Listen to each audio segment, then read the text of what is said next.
welcome back to the Physical Media Show. This is our 100th episode of the Physical Media Show. I cannot believe it.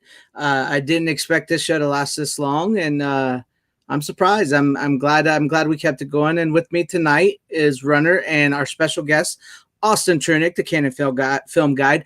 Tom should be joining us shortly. To everybody out there that's wondering where Tom is, he should be joining us shortly. But welcome, guys. How are you guys doing this evening? I'm doing great. Thanks for having me on. I'm glad to have you on, Austin. So I'm going to say hello to the chat a little bit, then we'll get chatting among us ourselves and showing you guys some physical media. And to all you guys in the chat and the audience watching, we're going to do a little something different tonight. We're going to show you some of our favorites. So some of the stuff that we're going to be showing you guys have already seen, but we're going to explain to you why there's some of our favorites that we've gotten over the past year or so, just some of the ones we brought on, and maybe you'll see a couple new ones as well. I'm sure you'll be surprised at Austin's, but I'm going to say hi to the chat that's been waiting for us real quick. We have Deleted Scenes, the mod extraordinaire. Hell and welcome as always, Deleted Scenes. And then we also have Tim Hayes, who is another channel member here as well. Greetings, Tim Hayes. Glad to have you in the chat with us as always. And then we have another channel member, Rusty Shackelford. Nice to catch the show live for once. Awesome, Rusty. Glad to have you here live at 9:53 at this time. We're glad to have you here as well. And then we have Style Section. Let's go. All right. And let's see who else we got here. What is up, Victor Fontaine, Hell Physical Media Mavens? What's up, Victor? Glad to have you here as always as well. And Cryum. I always mispronounce your name. Welcome and glad to have you here as well. Did I not click on it? Yeah, there we go. Good evening to you. And Inverse Opinion. Glad to have you here. Welcome. Let's see. Make sure I get everybody in the chat here. SP, welcome SP. What's he say here? Or she, he or she. Would Criterion have any say in that? I assume they yeah. Well, I think that's a Disney decision. What they gave Criterion for their streaming about editing the French Connection. I think that was Disney, and that's what they gave them. But if you can find that Blu-ray, get the Blu-ray. It's the unedited version. That's what I say. And welcome, Random Brad, in and out today. Always glad to have you here. Hope you enjoy the conversation and the physical media. And Tyrell72, hell to you. Corleone Rogue, howdy, my friend. And howdy to Doba Fett, too, hanging out here with us. And let's see. Oh, Stony One Kenobi, what's up, my friend? Glad to have you here. I love the name, as always, Stony One Kenobi. And let's see here. Chat jumping on me. Ace Hanlon, glad to have you here as well. And then, of course, Tom. Tom is here. Hey, how you doing, Tom? How's everybody doing? Sorry, I got turning around here. I'm like, holy shit, it's already after 8:30. I was like, oh crap. It happens. No worries, man. Glad to have you here with us and with Austin tonight, our special guest. Good to see you again. Hey, hi Tom. How you doing? How you been? Good. Good. And then, of course, we have Live Style Rewind. Welcome here. And Dan Blackroyd says, so this is Zack Snyder Appreciation Night for Runner. Oh, wow. How did you know? I did click on it, but there is. How could you figure that one out? That's funny. What's up, Cool Gamer? And let's see. Make sure I get everybody here. Juan Carlos Gonzalez Jr. Hope I said your name right. Thank you for the congrats. Yes, it's 100th episode. I honestly cannot believe it that we've been going for 100 episodes. It's good times, good friends. What's up, Berserker99, my dude? Glad to have you here as well. So there we go. SP, I'm a man, baby. All right, thank you guys for hanging with us in the chat. Tom, I don't know if you what we was going to do what you brought here, because we're going to I got 2 newer ones, and then I got 3 classic things that we picked. Like said, we picked like some of our favorites. Yeah, some of our favorites. Perfect. So you got 5 like Austin. You got 5 like me, and Runner's got 7. Of course he does. yes, of course. I'll take a few out. Calm down. Well, I might even have a couple of those that you have. So who knows? Maybe, All right. I don't know. Well, I said what I was bringing in the private chat. So if you're paying attention, then you would know. Yes. I have one new one and 4 favorites that I picked. But yeah. So we're going to get to showing you them. Austin, I want to ask you a few questions though about the Canon Film Guide. You're on Are you still working on Volume 3?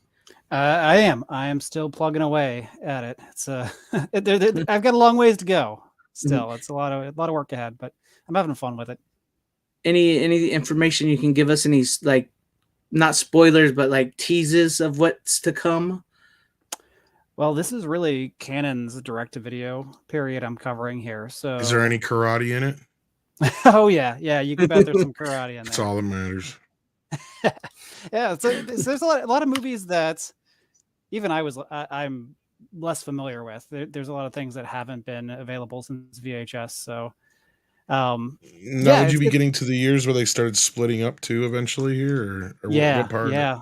Yep. They parted ways right at the beginning of '89. So this covers. And that. are you gonna split it up and cover both parties then after that, or how are you gonna? Well, no, this is this right here. I'm focusing just on Canon. I'd love to write a whole entirely separate book. I'm just curious, if you'd go into like Captain America and some of the other stuff that. Not in this volume. One day I'd love to write one on Menachem's 21st Century Film Corp and Death Wish 5 and all that business. Yeah. There's some fun ones over there. I mean, he did the remake of Night of the Living Dead, Tom Savini's. That was even a Menachem production in the 21st century, which is crazy. So it's really an interesting period. But yeah, this is almost like a book going in itself. Oh, sorry, I didn't mean to interrupt you there. Oh yeah, no, you're absolutely right about that. That'll be probably a book for my future down the road. once I finish the Canon story. Do the golems after Canon. That's a good title. Yeah, I mean Canon. After Canon. What comes next? But I'm glad to hear that. Yes. Yeah, many short-lived companies. Yeah, many. But although I will tell you, give you a little tease, one of my favorite picks tonight comes from Canon. So yes. I'm excited to find out what that is. Yes. I got another pick from Canon as well. Oh, nice. Oh, wow, awesome. And honestly, your day, Austin. It was not planned. It was not planned that I picked it. It just so happened to be actually one of my favorite discs I picked up this year. So awesome. Yeah, not all of mine are Canon. So that's fine. No, that's great. That's why I want to see what's in your collection, Austin. Actually, because I have 2 from Canon. I just noticed that. Oh, look at that. This really was not planned, guys. Nice. So, getting right into it, might as well. Austin, we're going to start with you. Let's see your first pick of the night. I'm going to blow you up and you can turn on your camera and show us what you got. Let me find that. Hey there I am. All right, so this was released last year by MVD, and it's a Canon movie I love. Speaking of The Last American Virgin. Nice. A great little sex comedy they made, and it's got some great extra features. These are, I think, mostly ported over from an older release, but it's got Lawrence Munson, Boaz Davidson, Diane Franklin, all like 30 to 40 minute interviews. And then, but I like the design. A few companies have been doing this sort of like the old school, like VHS stickers and stuff, but MVD has been doing it really well. Yeah. Not everyone has, but I wanted to compare it just with the VHS, and like my camera work is terrible here, but like the attention to detail is pretty awesome. Even the back of the slip has the I didn't even realize that. Yeah, my camera's not doing it justice, but like the same stills matched, like the description, the fonts, like it's really well designed. I really have to give them props for their work with the slipcover there and the artwork. But that's my first one. That's a pretty darn cheap Blu-ray too. That's a pretty good movie too. Diane Franklin's pretty cool, hot in that too. So heartbreaker. Yeah. Not spoil anything, but it's not the happiest movie. And it's important in Canon's canon. Mm-hmm. It is. Because it's actually a remake of one of their original films they made, wasn't it? Yeah, it's a remake of the first Lemon Popsicle, which was the most profitable Israeli movie for the longest time, and really allowed them to come to Hollywood. They gave them the money they needed to really start branching out and making bigger things. Nice. And I do love that MVD does that, because a lot of times we find ourselves complaining about cover art on some of the like releases that we get, and specifically like Tom brought well, he had the good steelbook, but like the Vacation, National Lampoon's Vacation cover art is horrendous, and all they have to do is use the original poster art, just like that, or the VHS cover art. That would be perfect for a cover. So I'm so glad I didn't even realize, because I've got MVD titles, and I didn't even think about the back of the case looking like the VHS as well. I didn't realize that. Their attention to detail is awesome. It's perfect. Yes, and I'm sure that's one that's Runner has never seen. What are you talking about? Of course I've seen it. I doubt it. Yeah, I'm joking, Greg. I know. It's a lot like American Pie. Yeah. Oh, nice. I like American Pie. People don't realize that American Pie was sort of like the like last sex comedy that we had, sort of, for in The that last like pure genre one, kind of. Yeah. And it really took its inspiration from like The Last American Virgin, a lot of other movies Big like time. that. Porky's, Last American Virgin. Yes, big time. So Yeah. if you're fans of those, but that is a great first pick, Austin. That's cool. Thank you. Yes, and before we get to you, Runner, we'll do you next. We'll get this $5 super chat from Bronson. Do you? Do you? From Bronson Wright Wolf for $5. He says Christopher Walken versus Sammy Kerr. That would be an interesting battle. What do you guys think? That would be pretty funny. Hey, Rock's chosen warrior. I can't do Christopher Walken, but that would be fun. Don't make one great. That would be fun. It would be funny. I would tell you that much. It would be pretty cool. I would go Christopher Walken just because I think Christopher Walken beats Sammy Kerr's crazy. It's tap dancing and all. But thank you, Bronson, for the $5 super chat. You forgot that I can dance. Yeah, I can tap. I appreciate that, Bronson. Thank you once again for the $5 super chat, and for that you'll get Christopher Walken playing Swamp Thing.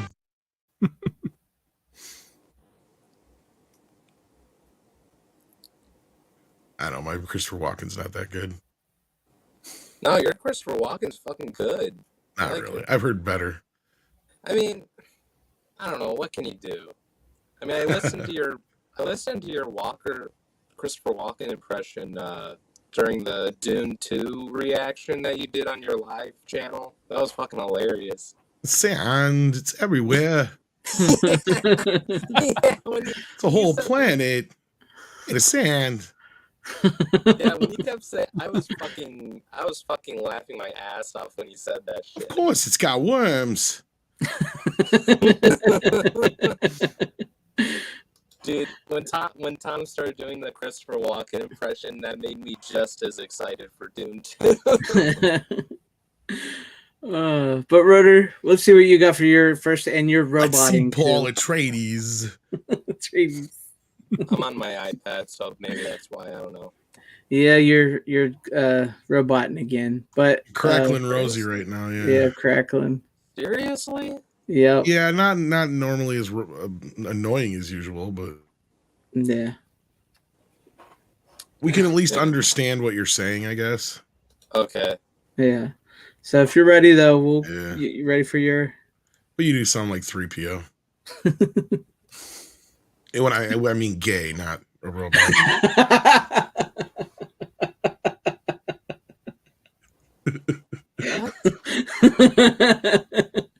Okay, so the first one is also an MVD title, and it's a 4K, and I obviously gave it away because it's their first 4K, and that is Rain Man.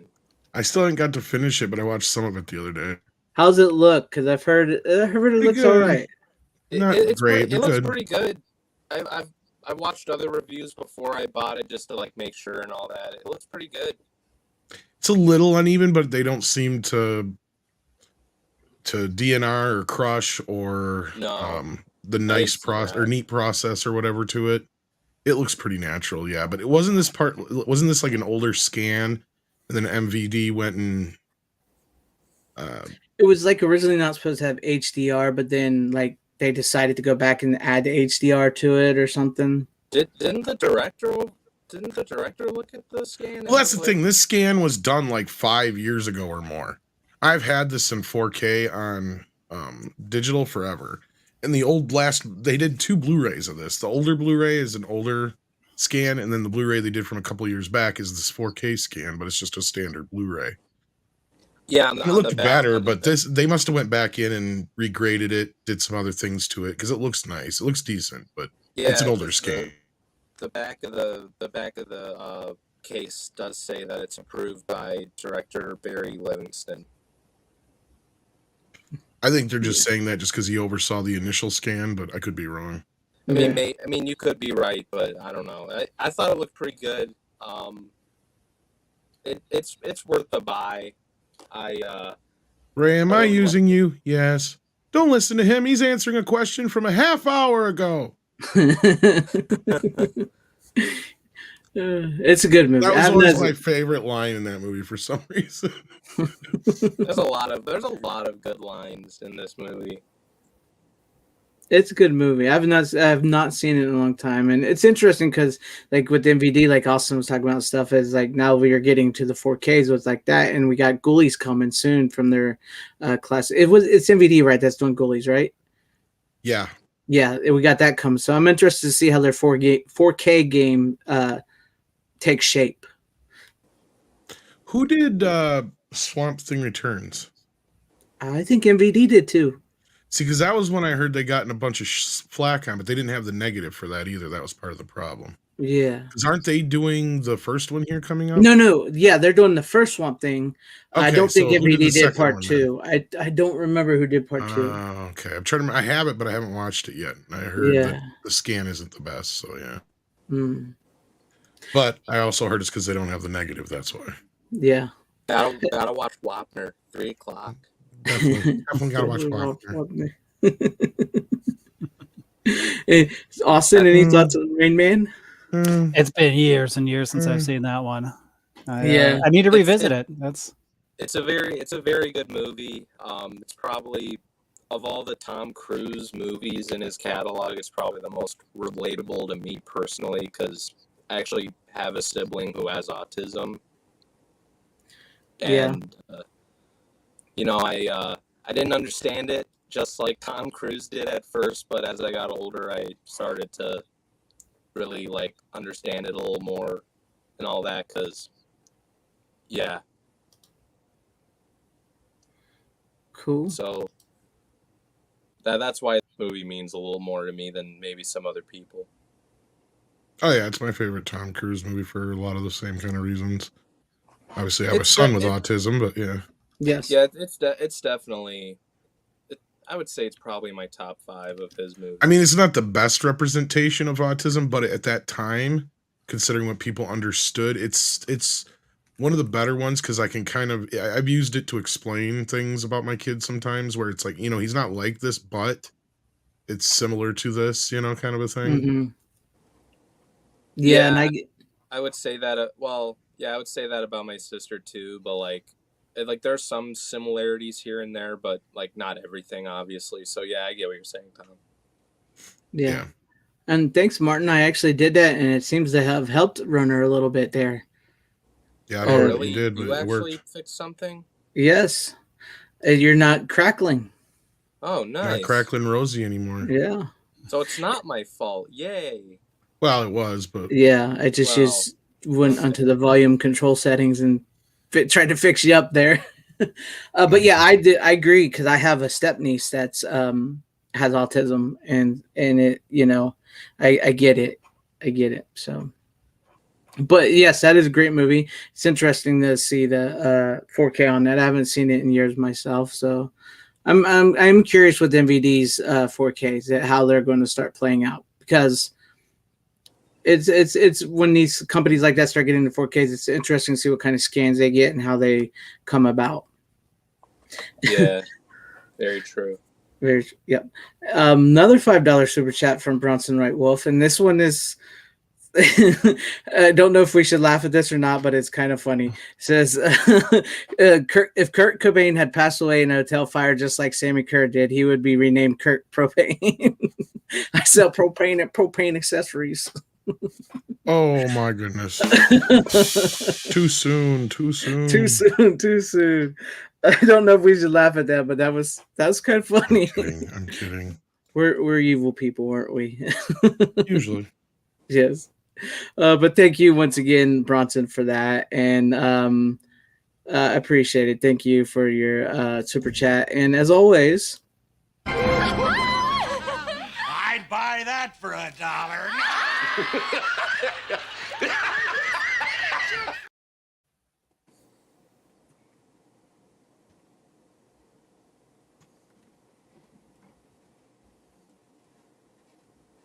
Greg? Let everybody talk at once. Greg's muted, and I don't think he realizes it. yeah, it messed up on me. Sorry. Did Just it play back a second time again? no, it's just like it didn't unmute for whatever reason. Oh, It's being weird on me tonight. that would have been fucking hilarious if I was right. But Tom, what do you got first? What's your first pick of the night? Do you want to do a new or favorite? It's up to you. I'm gonna do a newer one first. We'll get those out of the way. Okay. Hang on 1 second. All right. All right. Okay. First of all, here's one. Speaking of older scans, and you can kind of tell this is an older scan. But it looks decent enough. It's not the worst of their Paramount, let's say. It's not the worst of their films thus far, as far as the scan goes. It does suffer also from various types of ways they shot this movie, so that does kind of come into factor on the 4K side of it. So I can understand some people who just might as well be like, I'm not even going to bother. Although some of it does improve it. The movie, though, is a masterpiece. The movie hasn't changed. It's still great. Arguably one of the movies that Jim Carrey should have won an Oscar for, The Truman Show. I'm not sure who put this cover together. This is fucking horrid. At no point is there any TVs like this in the movie, or is Christoph sitting in front of a screen? Like there's one big screen. Like I don't know. I miss the old poster art where it was just the just him sleeping. And of course, my pizza shows up when it's my turn. So I don't know if you want to jump ahead of me right now and then come back to me, but yeah. Okay, I'll go. It happens. It happens. I should be right back if you guys just want to wax about Truman real quick. Well, okay, I got another super chat, so we'll go to that. Bronson, I appreciate you when you're hanging with us in the chat, and I appreciate all these super chats you give us. You always give me some of like something, it's out of the blue that I don't expect with your super chats, and I appreciate it, buddy. It says, I have a fun fact to share with you. Even though Mrs. Doubtfire is PG-13, Robin Williams improvised so much during the making of the movie that there were PG, PG-13, R, and NC-17 edits of the movie. This is true. I've actually heard this. I don't know about the NC-17 part, but I know that there was enough improvisation from Robin Williams that we could have got an R-rated cut of Mrs. Doubtfire, and I, for one, would love to see an R-rated cut of Mr. Doubtfire. Some of the crap he said. Could you imagine like a whole like physical media set of like every single rated version of Mrs. Doubtfire? I would buy the fuck out of that. Could you imagine? The NC-17. Sorry. That's all good. We was reading the super chat. I'd play you another clip, Bronson, but it's acting up on me tonight, so I'm gonna hold off on playing the clips tonight. But go ahead, Tom. Talk about The Truman Show. Well, like I was saying, it's a great film. Let me see if I can find the original poster so y'all know what I'm talking about. Okay. Scan is decent. It's an older scan. Yeah, here we go.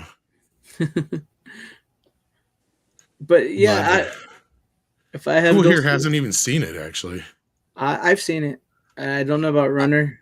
I've wanted to see it for so long, but I haven't gotten to yet. It's on my list. Austin, have you seen the Oh, Truman yeah. Show? Yeah, Oh yeah. it's a good one, Yeah, ain't it? Yeah, that I feel like that poster everyone's art's way seen it better but than me.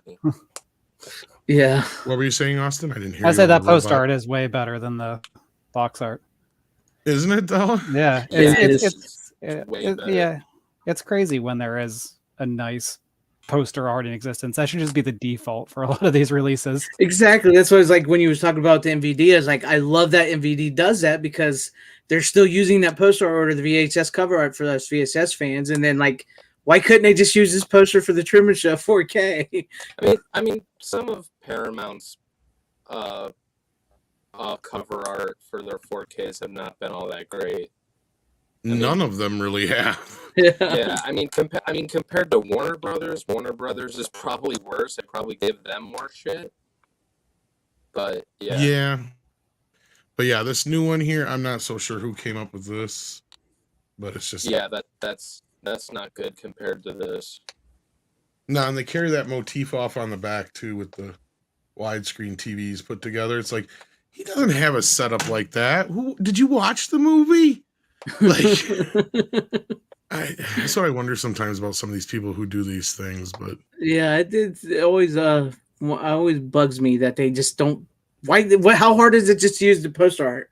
Seriously. yeah, and I mean the director, of course, Peter Weir, I think it is. Mhm. The original story was much darker, right? Like the Mhm. original script was it took place in an alternate New York, and everybody was a bit more. It wasn't as light, I guess, is a better term, as this version was. But I guess like to me, from what I remember hearing about the original script versus this, I'm glad they went this direction. Because if they went the other direction, it would remind me too much of what we have as a problem with modern films.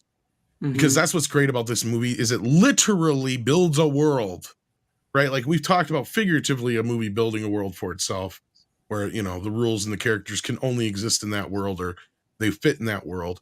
This movie is about literally building a world for a guy, right? So like in Right. that, it works so much better that they have Sea Haven and not some alternative New York or some shit like that, because I think that would have been too much.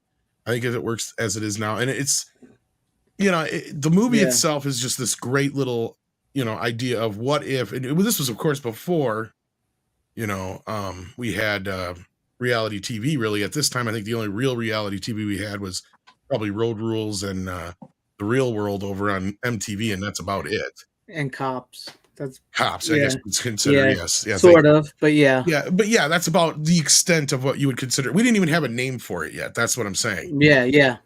So because I don't remember it being called reality TV until we already had Survivor and quite a few other of these shows. Yeah. Big Brother, all that goofy stuff. And yeah, Peter Weir is saying a lot with this movie. Of course, a lot of it comes from the writer too, because the original last line in the movie was "You never had a camera in my head," which is the next to last line in the movie now. But the great quote, which actually they just asked the writer about this last week in an interview for the anniversary of this. He goes, "How did that come about?" He goes, "Well, that kind of came in the process of the movie. It was something that Jim had come up with." And then the interviewer had asked, "Well, was it something that, they would have used to kind of pre-think ahead of, like, of course, because Truman's showing to every country on the planet 24 hours a day. So they would want him to say something like we do. And I intro, usually good afternoon, good evening, and good night kind of thing. Yeah. It's where I stole it from initially, is like, and yeah, Me too. it's just Sort his of way me. of saying goodbye and hello to everybody Yeah. at the same time. And it's just and it's this great moment because it's his last time, only this time he's, because he's always playing it. It's this perfect thing, because every time he comes out of his door, it's almost like he knows he's playing the part all these years, with that, in case I don't see you, good afternoon and good night. That whole bit he does. And then he does it one last time for Christoph, and then he bows and he takes off. Right. It's just this perfect little moment. And he, they said they needed that to kind of put a button on the movie that wasn't there before.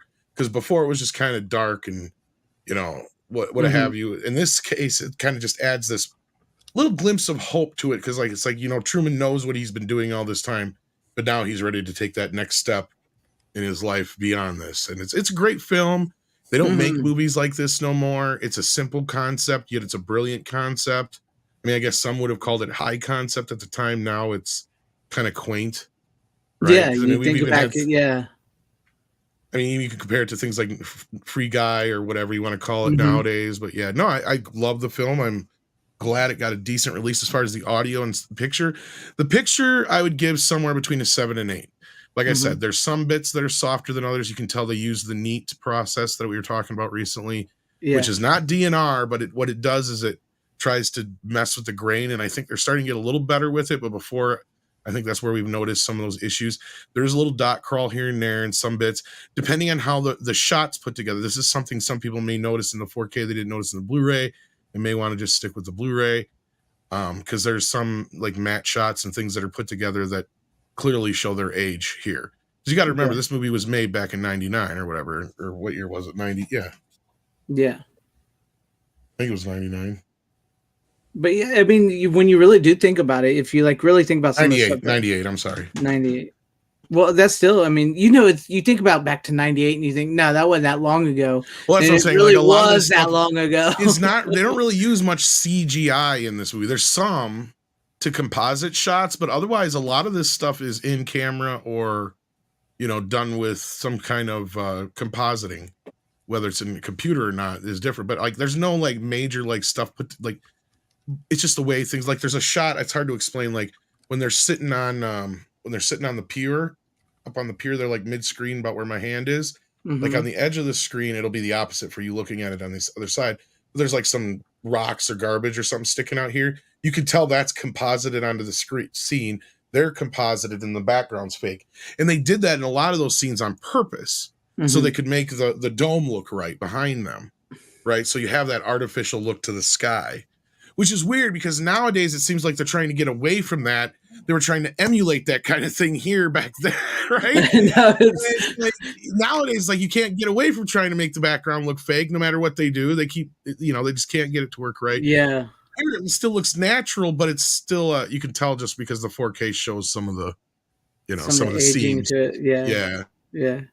But it is a fun movie. It's always, you can see how it could have went really dark, because I think about like they hired a woman to be his wife and she really didn't love him. You'd start thinking about you getting into some of that there, and that can get really dark thinking Well, about he does, like in that scene, right? Because she even pulls that knife on him and shit, and she's like, "I can't work under these conditions." Yeah, exactly. Well, I think that's the thing, is you got to kind of take it in that tongue-in-cheek humor point, because otherwise, what would happen if, because you go to the extreme, it's like, okay, so what happens? Truman goes fucking nuts and kills everybody, or what's the other alternatives here? Or he does actually hurt somebody to prove that it's a show. And I think that actually was in one of the scripts, where I can't remember if it's his wife or somebody else, like he takes her hostage and he does this big thing to kind of like try and get everybody to break character or whatever. And I think it works or whatever. That's like, instead of the scene that we have now where it's just a little bit of them in the house and then his buddy shows up or whatever, it was a bit more darker from my memory or something like that, but that's how he kind of gets everybody to crack on him. Yeah. But yeah, and like I also like the car bit. He's going nuts and acting crazy without actually doing anything to anybody, right? You know what I mean? Right. Like they found ways of making him react the way a normal person would eventually react, especially like, because that's the thing. If you look at this from a real angle, whoever they did this to, they really would have fucked with their heads. And I Yeah, mean, they would have there's been even messed up. there's even little things that you notice, especially because of the 4K, you may not have noticed before. Like every morning he's taking vitamin D. Well, it's because he's never seen the fucking sun. Yeah, that's right. You know what I it's mean? not Like real. there's all these little things. Yeah, there's all these little things throughout the film that you kind of pick up that I never noticed before and stuff like that. And and I especially like the one bit where he does the spaceman and he's like, that one's for free, because it's like that's where he's really starting to figure out that these guys are watching him and shit like that. And it's it's just great, kind of this idea of everybody already feels like, okay, first of all, I feel like somebody's watching me. And then the other kind of point of view came, well, when you're a child, you think the world revolves around you. And then you realize, oh shit, it doesn't at a certain point, Yeah. No, and that kind of does inform and shape you as an adult, right? After that point, either that's and I believe personally, just from my psychology classes back in the day, that is the actual point where a person becomes either a stable adult or they become like a criminal. Like, because they either decide that, oh, the world isn't about me, I got to learn to make myself work within the world so they don't try to kick me out. Or there's the other people who are like, fuck the world, I'm going to try and make it to conform to me no matter what. That's the two type of people there are pretty much in the world, right? Like, Mhm. You either go with the flow and you work with people and you try to be part of a team, or you're going against society and you end up in prison because you killed somebody. You know, yeah, that's true. And you know what's funny about that? Since you brought that up, here's it. Like Bronson with the $10 super chat. Thank you once again. Jim Carrey's The Number 23. This is where he goes in a complete different opposite direction of the Truman Show, and this is a very dark movie where he takes a really dark turn. So I have seen it. That's a good example of where it could have went. Probably, yes, yeah. The Number 23 is a really great example because he does have like a wife and a kid in that movie, and I don't want to spoil it because it gets really dark, and it's a much more darker version of Jim Carrey that you've probably never seen. So, yes. Well, it's weird because I've had this idea for a movie, like an indie film, for a while, where it's about this killer who's putting on like a reality show, but nobody can figure out who he is. You know, with the internet now, you can just pretty much do a show on YouTube, you know? Yeah. And, you know, he's recording everything he's doing, and it's basically from the point of view of this detective who's desperately trying to figure out who this guy is throughout the movie. But it is kind of a twist on the Truman Show, only a horror film. But the guy, of course, knows it's kind of also got inspired by Scream in a way back in the day when I had this idea. Mm-hmm. But it really kind of took shape when the internet came around, because then it was so much easier. Because the way when I originally came up with it, he was like hijacking broadcasts and stuff like that. So it was a little more complicated. But, you know, it's just like this thing. But the whole world ends up keep watching him and shit. That's the weird thing is like, you know, like even though people know he's doing these horrendous things for real, you know, more and more people keep watching. The more they kind of keep trying to keep him down, he finds ways of getting, you know, it's kind of this kind of idea. Anyway, now I probably just gave somebody a great idea. It sounds good. It almost sounds like that, sort of sounds like that movie with the guy from Stranger Things. What's his name? He plays Steve. He does a movie where he's like a, what are those like an Uber driver, and he films as he's Uber, and he films himself killing these people in his Uber car, sort of like that, but maybe a bit different. But I get where you're coming from. Yeah, so that was a great pick there, Tom. So I will go on to mine. This is my only new one that I brought for the night. Let me blow my thing up here. Debbie does Dallas too. I wish. Debbie does the world. Debbie does it all. No, if I'm like my things like not. There we go. I have Keanu Lorber's Night of the Hunter. Oh, didn't finish that. I just started watching it, and I'm like, I gotta get back to it. Yeah. Oh, did you? Don't spoil it for me. I won't spoil it for you. But I will tell you this much about the movie. I was very unnerved about certain parts of this movie, and the movie kind of lingered in my head after I watched it. It can get creepy. I mean, of course, it's a product of its time. You know, it was from what year was this? 1955. There's certain scenes that's like, oh yeah, that's, you know, it's not, but I mean, what's his name here? Robert Mitchum. He really does have this way in this movie to be this sort of like charming, endearing person that like you can see how people can like him. Then he also has this way about him where he's just this pure evil person. That's just, oh man, it was creepy. It was creepy in certain spots, and I don't know how far did you get into it, Tom?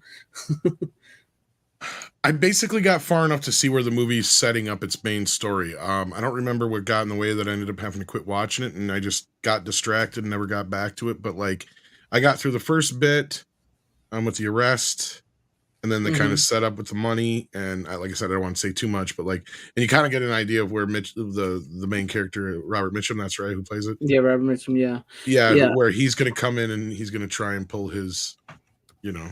Yeah. Thing. But like that, it just got like the first 15 minutes, if that, like somewhere in there. It looks good. Looks great. Oh, it did. It didn't. It like you could tell like the overhead shots were filmed in a helicopter because the camera shakes, but it looks fine. But then like it looks like a really great. It's probably one of the best black and white next to It's a Wonderful Life that I've seen. Great restoration there.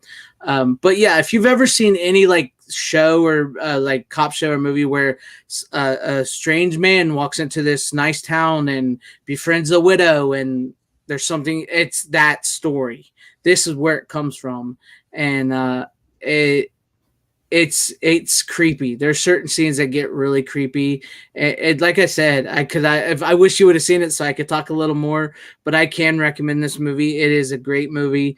It lingers. It lingers with you. It especially if you have little kids in your life and stuff.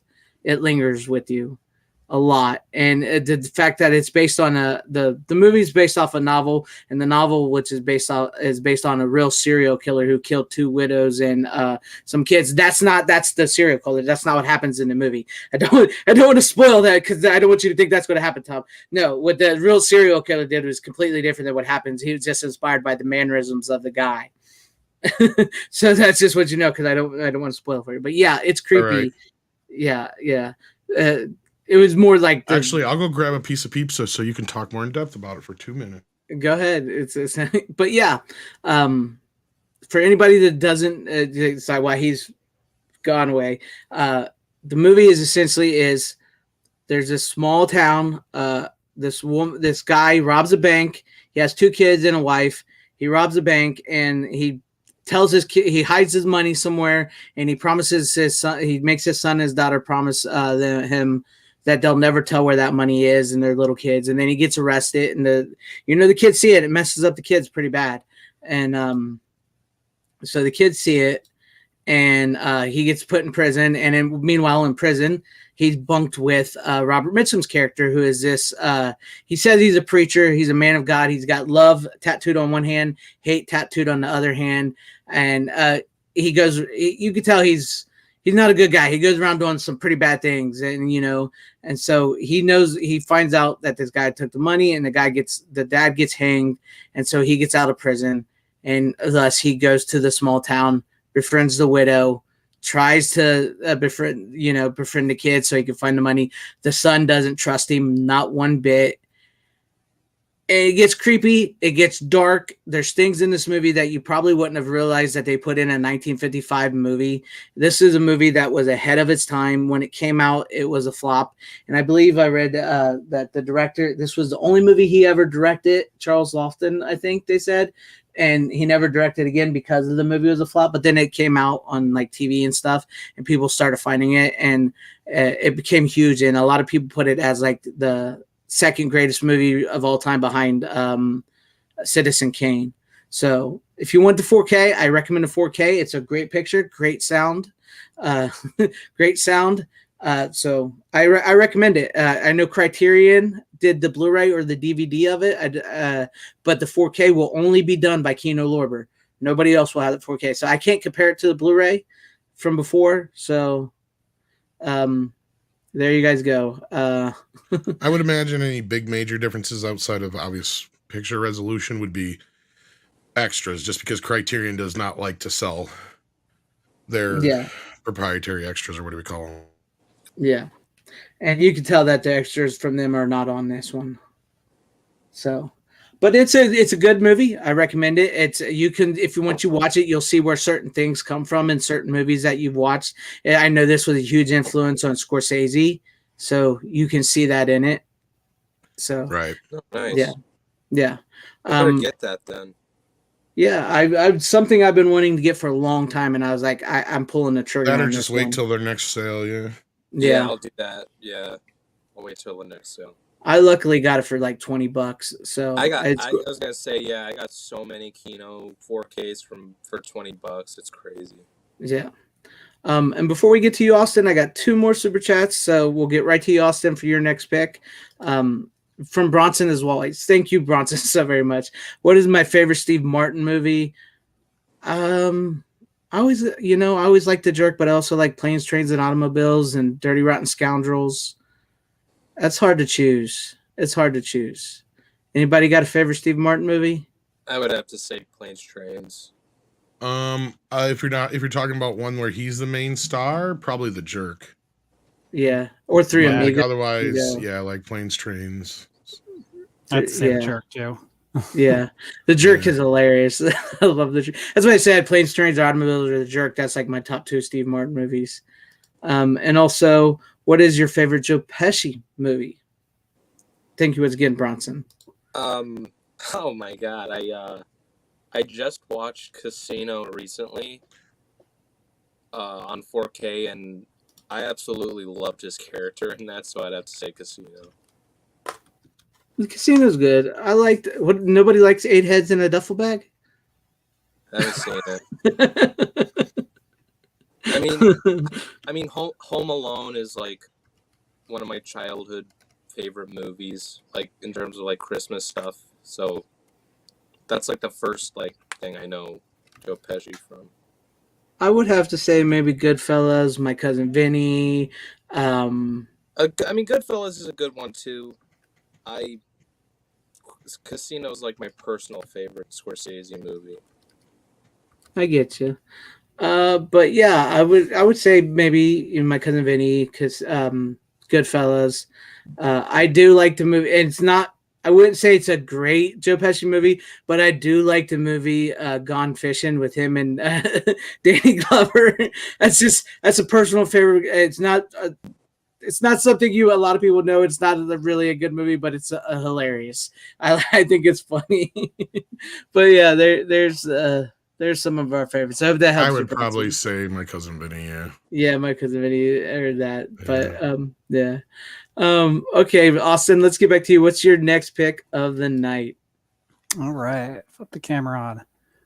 So this is one. It's a few years old, but it's still available. But it seems to be drying up. So grab it while you can, while it's still cheap. But it's from Umbrella Entertainment. It's the Drive-In Delirium 6 disc set.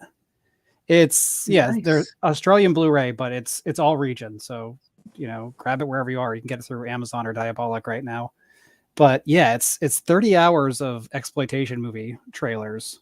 So I'm reading here the back. Yeah, 942 theatrical trailers, but that's not even including. They've got the extra features are like VHS, like stuff they couldn't remaster in HD. Mm-hmm. They've got stuff that's VHS quality, so that's I don't know how many more hours on top of that, but it's just something I know you can find so many of these things on YouTube nowadays, but they look great in here. And this is just something I can throw on one of these discs and let it go for 5 hours and just have a great time and just have it running in the background. And they're broken down by theme. There's several of them are horror. There's one that's like 60s and 70s, like really gritty stuff. And then the 80s ones, of course, is where you'll find all the canon stuff. But it's a lot of fun. I saw the canon one. I saw that with it's got like Chuck Norris on the cover for the Delirium for those ones. Yeah, that's pretty cool. I didn't see that one, but I saw the action one, and I thought about buying it. It was only like $20, I think. So and you get all 6 of them in that set for like between like 40 and 60, depending on when and where you find it. Yeah, and that's a bargain. It's that is. I do like watching those old like trailers, especially like the exploitation old school trailers like that, because they're so like the product of their time, and they're so fun to watch. That in the voiceovers and stuff, they're great. And you can find some movies too. Yeah. I mean, I love trailer compilations. They're far from the only company that does them, but yeah, I mean, it's a great way to discover stuff too, because even in something like the 80s disc, where I think I would know most of these movies, there are things I'm like, what the heck is that? Like, I have to write it down and seek it out.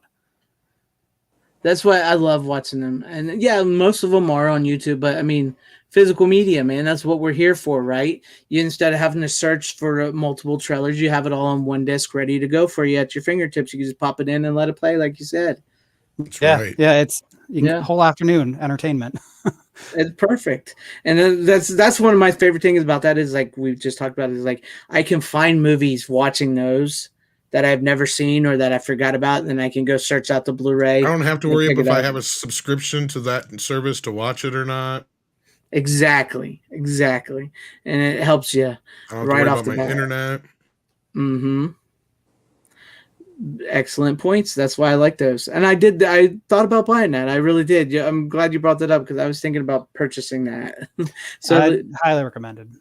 There you go. At least we know it's still on Diabolic. But all right. Anything else you want to say before we switch on? Well, yeah, I would just say, grab it while you can, because it does seem to be disappearing. I was right before we got on the chat here, I was looking to see if it was still available before I brought it out, and a lot of the sites do not have it listed anymore. or unavailable. So if you're thinking about it, you want to jump on it. Too late. You guys. Yeah, so if you guys want to go get it, because once those go OOP, people try to jack up the prices and make you pay outrageous amounts of money for them. I'm down with OOP.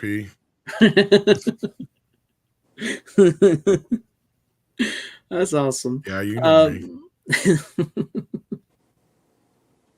All right, Berner, are you ready for your next pick? Yeah. Okay, let's see what you got. Robot Runner. All right, so this is the one I watched. I tried to refix him again. It's not days working. ago. He's working mic against fucked you. up again? Just a little bit. Okay. Well, this is a canon movie, and it is a sequel to a horror franchise, and that is Leatherface himself. Oh, you bastard! Texas Chainsaw 2. Beautiful. I take it that means that you still haven't got that one yet. No, I might as well go real quick because That was one of your picks? That was one of my picks for one of my favorites that I got. Yeah. Oh, that's right. You got it too. I forgot. Yeah. Yeah. Did they get run out of the slipcases already, Runner? Yes. So oh, wow. I have the special set, and I love the artwork on this. Oh, you lucky bastard. I love that artwork. It's a gorgeous set. I know, isn't it? It's a great scan too. Yeah, that's the way it was. It does look good. And then, of course, I did yeah. Of course, the Runner took one of my picks tonight. So, but yeah, I'm with you, Runner. I just, I love the first Texas Chainsaw Massacre. I think it's a great movie. But I got to be honest. Once I got this and I rewatched it, I was like, it has a lot more rewatchability. Yes, than the first and one. I actually watched it twice after I got it. Yeah. So, I can see that after seeing this one. Yeah, so it's fun. It's a fun movie. Maybe Austin can give us a little information on it. I mean, I watched a lot of special features, but maybe you can give us some information if you've done anything on it that maybe we didn't know about it. Oh well, I mean, I always associate with the 4th of July to me, weirdly, right? Because the whole movie they shot it so fast. Canon actually had to have it in theaters by August, or they would pay fines to all these theaters that had already picked it up for distribution. And so it was a movie that, of course, Tobe Hooper was never meant to direct at first, but ended up in this situation where he and Kit Carson had to write it really fast, cast it really quickly, direct it all. The whole movie was put together in just a few months, but the movie was finished up on 4th of July, 1986. And that was after a 48 hours straight, drug fueled, all day shooting, just marathon session. And it's one of those ones that, they'd been up, people had been up for days, not really sleeping, not really resting. And I just think, when I think of 4th of July now, I just think of that poor cast and crew working down in Austin, Texas, in an old newspaper printing facility where they built this giant set where, it was already, it's Texas in the middle of, the worst of the summer, and they heat like that. Yeah. And they've got, it's all lit by, they've got those tunnels that the family lives in, and they're lit by lamps and lights, and the place keeps catching on fire, and there's no airflow, and they're using real bones for some of the skeletons because that was what they could get cheaply, stuff from slaughterhouses and things like that. So I just think of how hot, how tired, how disgusting that place would have smelled at the time. So that's for some reason I think of the terrible conditions that they shot Texas 2 on every 4th of July. That set did look really fucking good, though. Oh yeah, it looks great, amazing. And I know I was watching special features. They said they hired a guy to come out to the set. He'd walk over to the script and he'd just tear handfuls of the script out, say nope, just try to make them film faster. So that way so it's crazy. Just some of the stuff that I'm not sure people know, they had Newt Arnold working. Canon actually was afraid that Toby wasn't going to get the movie done on time. Newt Arnold, who directed Bloodsport for them later on, he kind of had to go down there as muscle, and they kind of sent him down to almost take over from Toby Hooper. Oh wow. And the crew wouldn't listen to him. They like kind of just like, no, we're with Toby on this. And yeah, but I mean, apparently he was there, and he was helping with some like B unit stuff, and helped like actually ended up helping him catch up with the stuff. So his reward from Canon was Bloodsport. They sent him to Hong Kong to shoot Bloodsport. So those two movies are linked in ways that I don't think people are aware of. Yeah. Yeah, that's not a connection I would have thought of ever. Yeah. But And that, and go ahead. we talked about Bloodsport because I brought on my Blu-ray for it was a Van Damme double feature Blu-ray that Warner Brothers released. It was Bloodsport and Time Cop. Yeah. And Bloodsport, it's probably on my top Cocaine! Van Damme's. Cocaine. But I remember the one thing I talked about when it comes to Bloodsport is the kid who plays young Van Damme. Probably one of the worst some of the worst acting I've ever seen in a movie ever. It's like hilarious.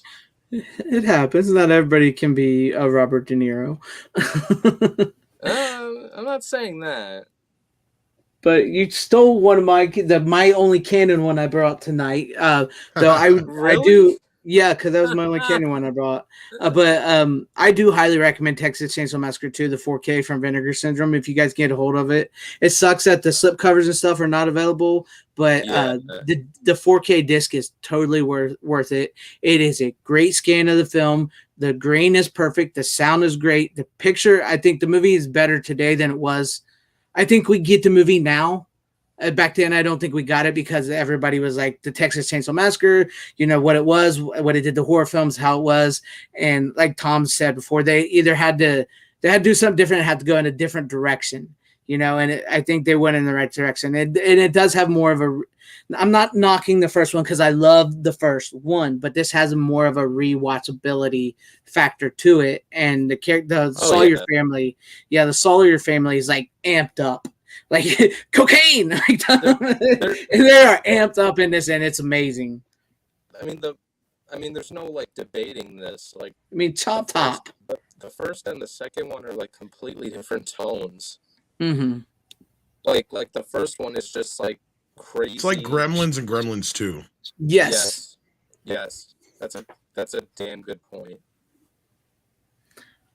But yeah, so now that was one of mine. So I guess thanks, it's my Ronan. turn again. Yeah, it's going to be your turn now, Tom, and then we'll go back to Austin. Just when you thought it was safe to go back in the water. Dun, dun, dun.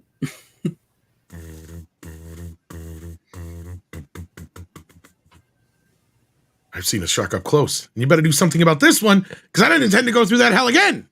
But he did anyway. In the 45th anniversary edition of Jaws 2 from Universal. Yes. I ordered that fancy one, but I also got this one from Groove, and I actually got it early. I got it this last weekend. So I was able to enjoy it over the 4th of July weekend. And yeah, it looks good. My only real complaint is they should have done a new Dolby Atmos soundtrack like they did for the first one. Oh, they did this time around? No, it's the same old mono mix. It sounds okay, but I mean, John Williams' score deserves that. Plus, just look, I have a soft spot for this movie. It's not nearly as good as the first one, but as far as sequels go, I feel like it gets a bad reputation. Mm-hmm. It's a great fucking sequel. Yeah, I have always enjoyed it. It has all the elements you want out of a sequel. It's just enough batshit craziness out of the shark before we start going into like Batman Returns and Batman and Robin territory, you know, with Jaws 3 and Jaws Revenge. I mean, really, if there's a franchise that you can compare to, it's the Batman franchise. Think about it. First one is like, you know, everybody holds it up as this masterpiece, and it is, and it looks great, and it's stupendous. But there's some really fun shit in the second movie. You know what I mean? Like, yeah. And the second movie has a style all its own. Same thing here with Jaws 2. Very similar. And then the same thing with, you know, Batman Forever and Jaws 3. They're fun. They have a gimmick to them. They're kind of flashy. And, you know, Batman Forever was like the MTV Batman movie, you know. And so they kind of have that kind of thing going with Jaws 3. And then Batman and Robin, everybody agrees is a horrible movie and batshit crazy, just like Jaws of Revenge. Everybody agrees is a horrible movie and batshit crazy. But yeah, you get to a point where I believe like Jaws 2 gets a bad reputation. It's a great fucking film. It still holds up after all these years. The 4K, again, they didn't put nearly the love they did into the first movie, but it looks pretty good. And the sound, as far as the mono soundtrack is, it's clear, it's clean, it sounds good. So that's cool. It is what it is. But all the old features are carried over here, and they're actually on the 4K, which is a nice thing, which you normally don't see. Like with Truman Show, none of the special features are on the 4K, for instance. Yeah. But yeah, I've always liked it, and like I always liked the cruising aspect with the boats. yes, yes, I thought that was very the teenagers. It's a very Friday the the 13th before Friday the 13th kind of vibe to it, if that makes sense. Because we've got to get a group of teenagers, we got to make them likable. Yeah, you have your bully kind of one, you have your goofy, dorky, nerdy one, you have your cute one that all the girls like, and same thing with the girls. You have your variants to shake them up. And that's the thing, is they're all memorable characters, right? And that's the beauty of it. And that was the best of all the Friday the 13th and other slasher films, is when they're able to get this nice group of teens together that you kind of like, or you want to see, or which ones you want to see get killed, or whatever. Yeah. Oh man, I hope that dies. Yeah, of course, you got the supporting cast who comes back. The only one who doesn't return, of course, being Richard Dreyfuss, but he's also addressed. So, I mean, they do it in a believable fashion. I mean, he's an oceanographer or whatever the word is, and so he's out on some fucking vessel somewhere in the middle of the Atlantic. Like, what the fuck are you gonna do?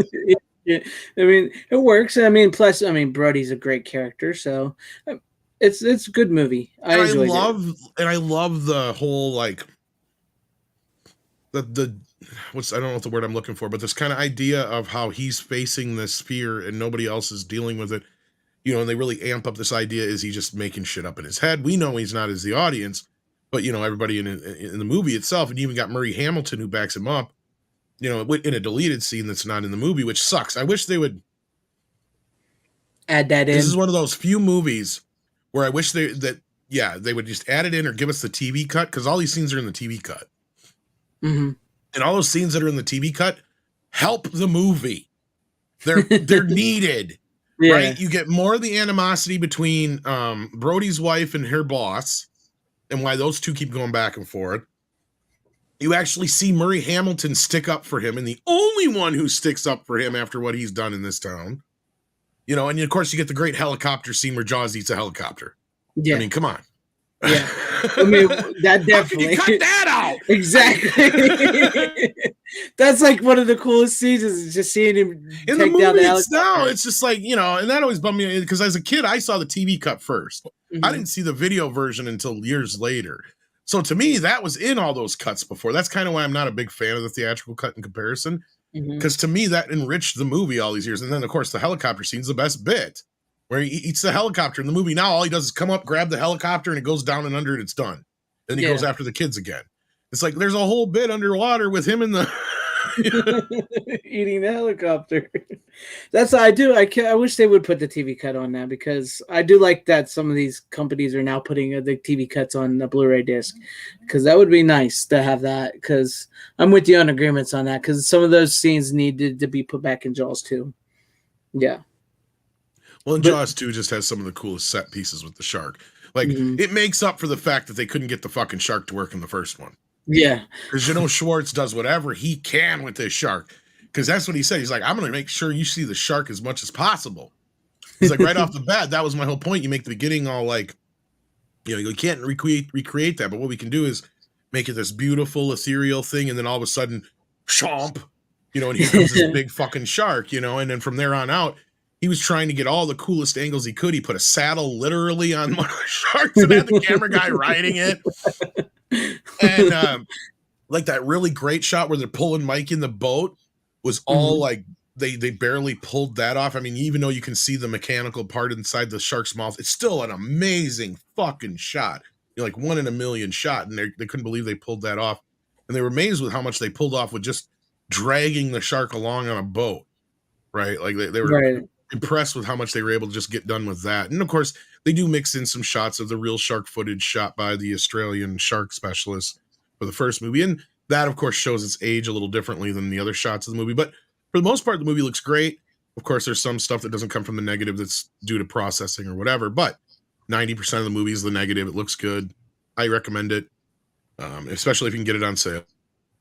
Yeah, I plan on picking that up to add with my Jaws. I was going to get it this for this week, but I did not, sadly. But yes, I plan on picking it up because I always like you. I've always liked Jaws 2.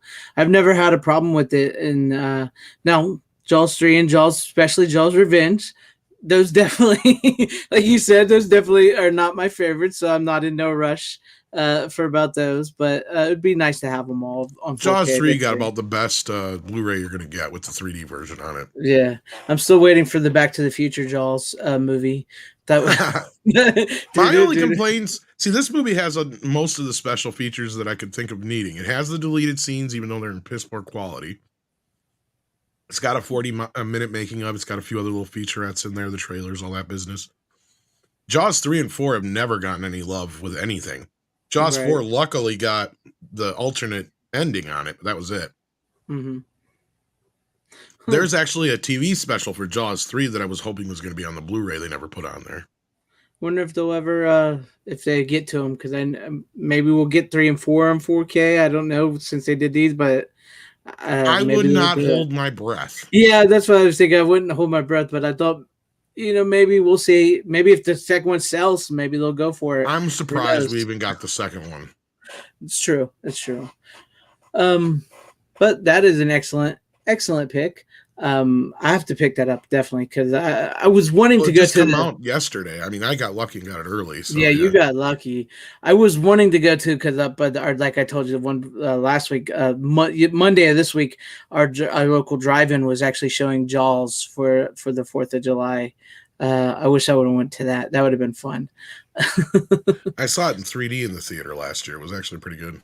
Nice. I saw it on IMAX. The original. Nice. Last year, yeah. Yeah, last year that was awesome. It was really, really cool. But I haven't seen the second one yet. Really? Here's the thing, and maybe you'll understand, maybe you won't, but the first time I saw the first movie, I was just like, for the longest time, I'm like, I'm in no rush to see any sequel to this. It's fucking perfect. I love it. Yeah, but the second film is like Jaws on cocaine. Yeah. No, I understand that. And that shark is like loaded. Like that motherfucker's like peeking. Motherfucker's like, I'm gonna get y'all. I'm hungry. Motherfucker eats everything that moves.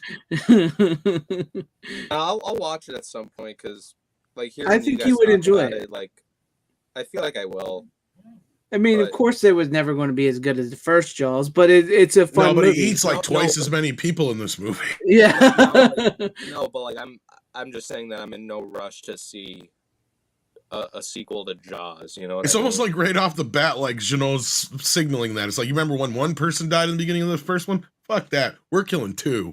And not only are killing every bit from here on out, about 2 people per killing are gonna die. Almost every one time, except for the one on the boat with the girlfriend and the boyfriend, and that's about it. Otherwise, when he gets to the kids, he just starts eating those motherfuckers left and right. I think there's at least 2 kids that get it. I think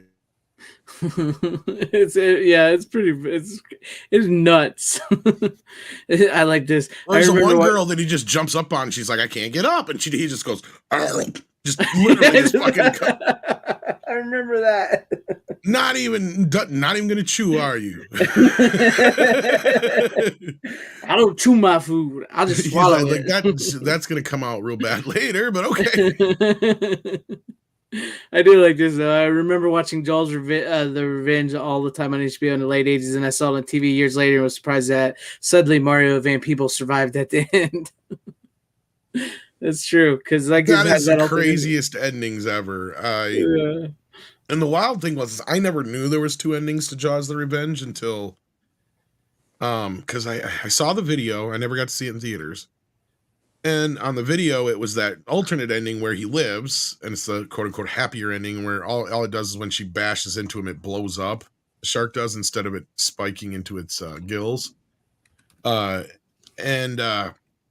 I'd seen that version for like a year or 2. until my cousins, I would give them tapes and they would just record shit for me off of cable. Well, they recorded Jaws the Revenge for me, and they had the theatrical cut on HBO. And I'm sitting here watching the movie, and all of a sudden that ending's different. I'm like, what the fuck is this? Like, it was totally blew my mind, and I never quite understood it until years later that I, when the internet came around, that I kind of got it. Yeah. Corley and Rogue wants to know, has anyone released a Jaws on 3D Blu-ray? Not the first movie, but the third film does have the 3D version on it as a special feature. So if you have a 3D TV, then you can watch it, or a 3D projector or what have you.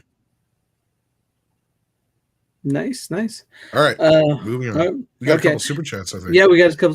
Bronson is killing it with the super chats tonight, as always. I think Tom might be able to do an impression here. Says Dave Coulier from Full House. Popeye the Sailor Man.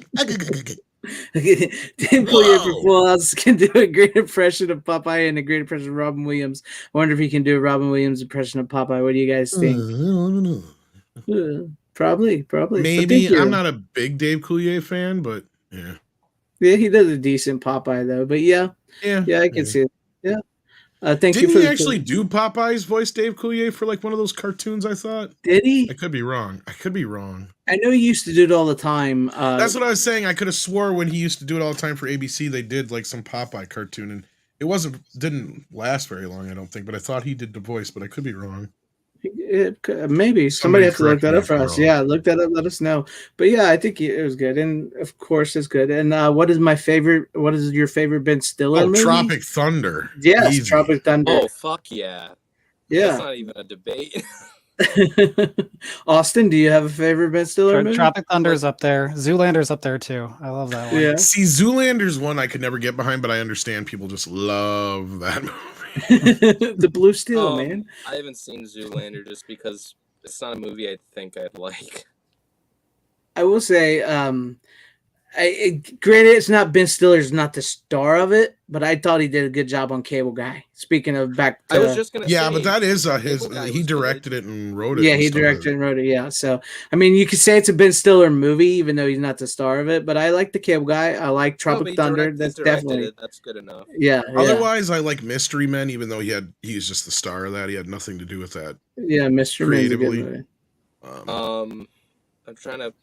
Otherwise, I hate most of his movies. I'll be 100% honest with you. What about Madagascar? He's doing a voice in that. He's fine. But like, I hate what was that? The something kid, the Heartbreak Kid. I fucking hated that movie. I didn't like the Heartbreak Kid movie. No. Reality Bites I thought was okay, but I felt was very overrated when we were growing up. Because that was like an It movie for. I did like Meet the Parents. Oh, I did like Meet the Parents. Meet the Parents. I don't think he.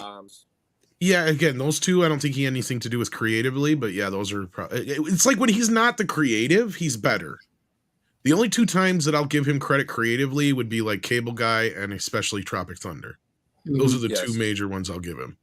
But yeah. He was good in the Royal Tenenbaums. Yeah, I mean, he's great in Dodgeball. He's great. Yeah, I love Dodgeball. He does play a great asshole. Like if he's playing the bad, like I love him in like Happy Gilmore or not Happy Gilmore. Happy Gilmore. Yeah, it's Happy Gilmore. Yeah. Yeah, where he's the. He was in Happy Gilmore. Yeah, he's the nurse guy at the nursing home. Yeah. Yeah. You know he reprises that character in that Adam Sandler movie that's on Netflix, the Halloween one, Hubie Halloween. He's in that as that guy in that movie. I guess there's a few people in that one, and yeah, wasn't there a couple in Zohan too, but I didn't care for Zohan. Zohan kind of reminded me of. Yeah, I didn't like Zohan. I know some people did, but it was just like, yeah, I don't know. You get to a point where Adam Sandler's trying to be Adam Sandler, and he's not quite Adam Sandler anymore. And like to me, that's kind of that point. I'm pretty sure Adam Sandler said after his dad died that he didn't really care what people think of those movies because he got to go to wherever he wanted to go, hang with his friends, and make a movie. So it doesn't really matter to him. Pretty much. Well, that's what he was doing. You can tell. Yeah, so because he said he did what he needed to do, and I mean he's just having fun basically. You can tell. Yeah, so he doesn't care, and he's making bank. So, whatever. Yeah, I mean, of course, I do miss the old Adam Sandlers, but yeah. Another $5 ones from Bronson. Thank you once again. Says Scooby Doo was the very first show David Collier worked on. Okay. David Collier also used a copycat Robin Williams. Oh, nice. I didn't know that. But thank you once again for the $5 super Oh, chat. I didn't know he did the voice on the Mork and Mindy cartoons. Too. Yeah, neither did I. So I knew he took over for Venkman on Ghostbusters, which I was not a fan of. Yeah, I wasn't a fan of that one either. But Austin, back to you. What do you got for us? Well, hold on. One more super chat real quick. I'm sorry. $2 from Tommy Reviews here. If it might think things mess up, says thoughts on the movie House 1977 Japanese film. I've never seen it, so I don't. Has anybody seen that? I'm aware of it, but yeah, I've never. Yeah, seen I'm it. aware of it too. Have you seen it, Austin? Yeah, it's wild. That's one that I'm surprised. Won't be surprised if it gets a 4K upgrade because the colors in that are awesome. I was gonna say, I think it's in the works. I swear I've heard of it coming. Didn't Arrow put it out on Blu-ray? Is it I know it's on Blu-ray. Yeah, Criterion is the Blu-ray I have. Yeah, Criterion. Yeah. I knew somebody had it out on Blu-ray. I've never seen it, but I've actually heard a lot about it. So I'm gonna have to check that out. But thank you, Tommy Reviews, for the $2 super chat. Yes, and Austin, to you, what's your third pick of the night? All right, so this is now I think probably 2 years old, but we just talked about Texas Chainsaw selling out all their slipcovers, and I think almost the standard edition's almost sold out at Vinegar Syndrome at this point. This one's you can still get at Vinegar Syndrome. There are many copies of slipcover, and it's a crime because this movie is one of my favorite Cannon movies. It's Tough Guys Don't Dance. Oh yeah. I don't think I picked that one up. Yeah, I mean, it was one of their $14 like sale ones yesterday. Nice. There's still over 1,000 copies on their website, so it is not selling great because it's a 2-year-old release, and every single sale, you can get it now at this point, and it's one of my favorite personal like top 10 Cannon movies because it's just so weird, so campy, just so wild. I have the VHS. Oh, well, there you go. I've never watched it though. The VHS. I've never watched the VHS. I have of it though. Yeah, it's written and directed by Norman Mailer, adapted from his own novel that he wrote. It was something that he did for Cannon because, he wanted to make movies. He made movies back in the 60s and hadn't done it for a long time. He never got to do one as a Hollywood movie. So Menachem Golan at the Cannes Film Festival made a deal with Jean-Luc Godard that he would direct a adaptation of King Lear for him. But one of the stipulations that Godard gave him was we need to get somebody big to write the screenplay, like Norman Mailer. Godard was just throwing out names that they'd never get. Norman Mailer, the Pulitzer Prize winning novelist, to write the screenplay for his movie. And it turns out one of the producers that Menachem worked with, Cannon worked with regularly, knew Norman Mailer, got on the phone, and Norman Mailer said, I'll do it, but I want them to let me direct a movie. And Cannon agreed to it. They gave him $5 million to make this movie with Ryan O'Neal, Wings Hauser, Isabella Rossellini, John Bedford Lloyd, Francis Fisher. It's just a fantastic cast, and they're working with some of the goofiest material. Isn't it like he's got amnesia or something, and he's investigating? He's an alcoholic, aspiring novelist, and Ryan O'Neal, and he wakes up one day with blood all over him, like wakes up from like a day-long bender with blood all over him, and a woman's severed head in a trash bag hidden in his pot stash. And he doesn't know if he killed this person. He's just trying to solve the murder, but he's the main suspect, which is kind of interesting. But as you learn, like, everyone in the movie has like really a reason could be involved with the murder somehow. It plays out in a goofy way. It's a fun movie. that description is probably not makes it sound dark and grim, but it's fun. It kind of reminds me of the movie Clean Slate, which I would imagine Clean Slate probably ripped off this movie. Yeah, the movie was shot, most of it in Norman Mailer's house, which is kind of fun. He wrote the novel based on all the places he went to in Provincetown where he lived, so he ended up shooting it there. So it's a great it's a place where it's one of these movies where you can like actually still go and like visit every location from it very easily just by buying a beer here and there. Now you've piqued my interest. I might have to pop in my VHS and check it out. Wings, and there's a great the disc has a great Wings Hauser interview. Any Wings Hauser interview is always amazing, and it's got a lot of information with different Norman Mailer biographers and people who've worked with him, the cinematographer. It's a great great pickup. I'd recommend it if you're ever looking for something cheap to fill a basket on a Vinegar Syndrome sale, because it's not going anywhere too fast, unfortunately. Well, at least is it still on the $14 sale? No, that was yesterday. But yeah. Oh God, oh man, oh God, that's the one the one clip that anybody knows from that movie, which I think that sums it up very well. If you just if anybody doesn't know anything about Tough Guys Don't Dance, just go type "Oh God, oh man, oh God, oh man" into YouTube and see the clip for it. Yeah, that clip will tell you everything you need to know. That's pretty cool. I bought a box of VHSs one day, and it had a bunch of stuff in it, and it had a bunch of Wings Hauser's movies in it too. I was actually awesome. going to show you, and I forgot to take a picture of it for you. But that was in there, and and I'd never heard of it, to be honest with you, until then. So now you've piqued my interest. I may have to check it out, pop it in, and see what it's like. You've piqued my interest on it. It won't disappoint.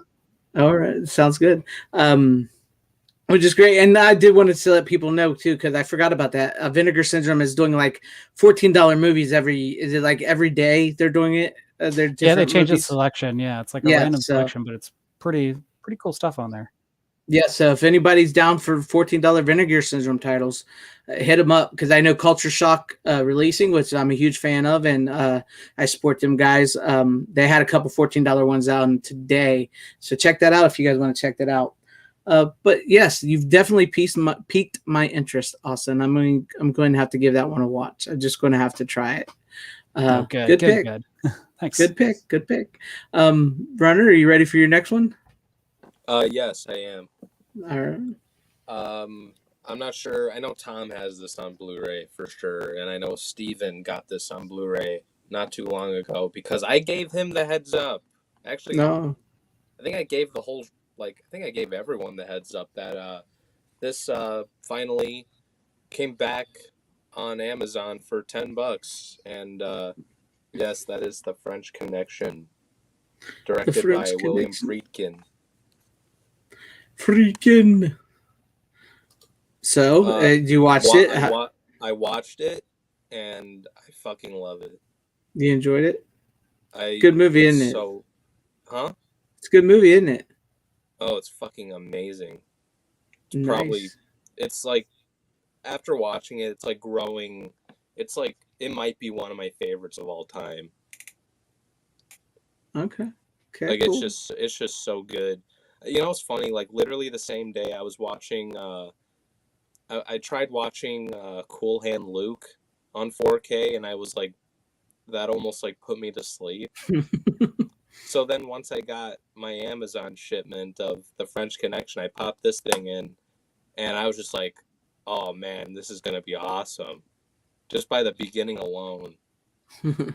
It's a great flick. It's one of it's probably Gene Hackman's best.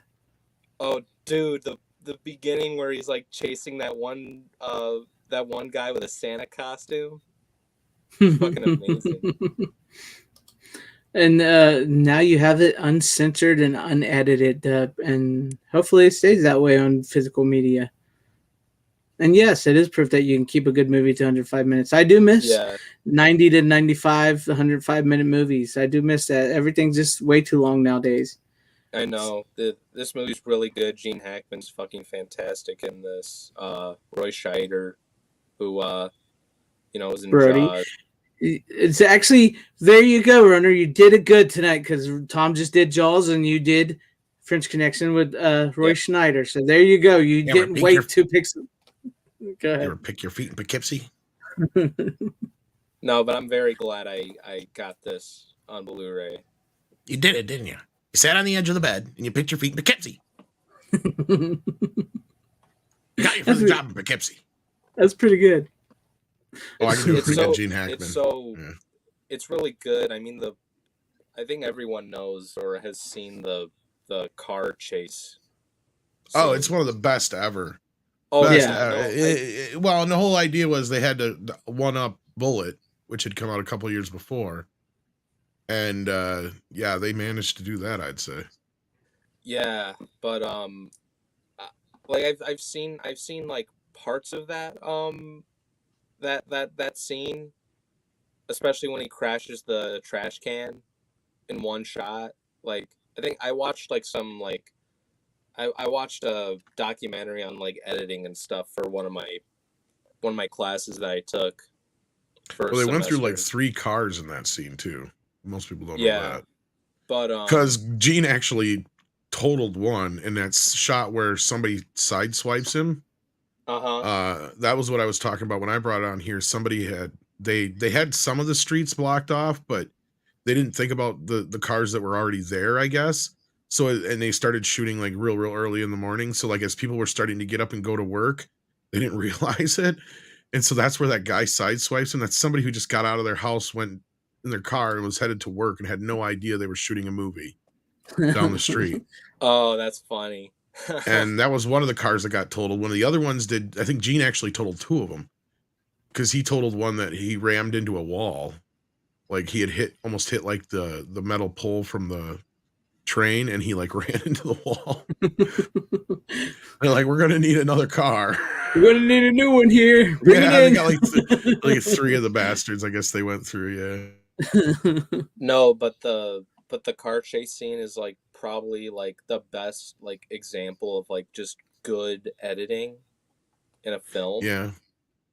Like if I were to like teach a film class and I'd like teach my students like about like film editing and stuff, I'd have them watch this movie. Or at least that clip like Well, the just whole that movie is set on this kinetic energy of sorts, right? Like it just from the start, it just starts rolling, and you constantly feel like you're in this.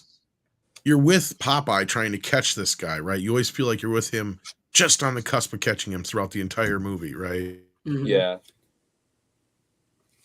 And I mean, it's just such a great like. It's like one of the quintessential like cat and mouse type movies. So, yeah. And I think it's back up for anybody that's still looking for it. I think it's back up on Amazon for $9.99.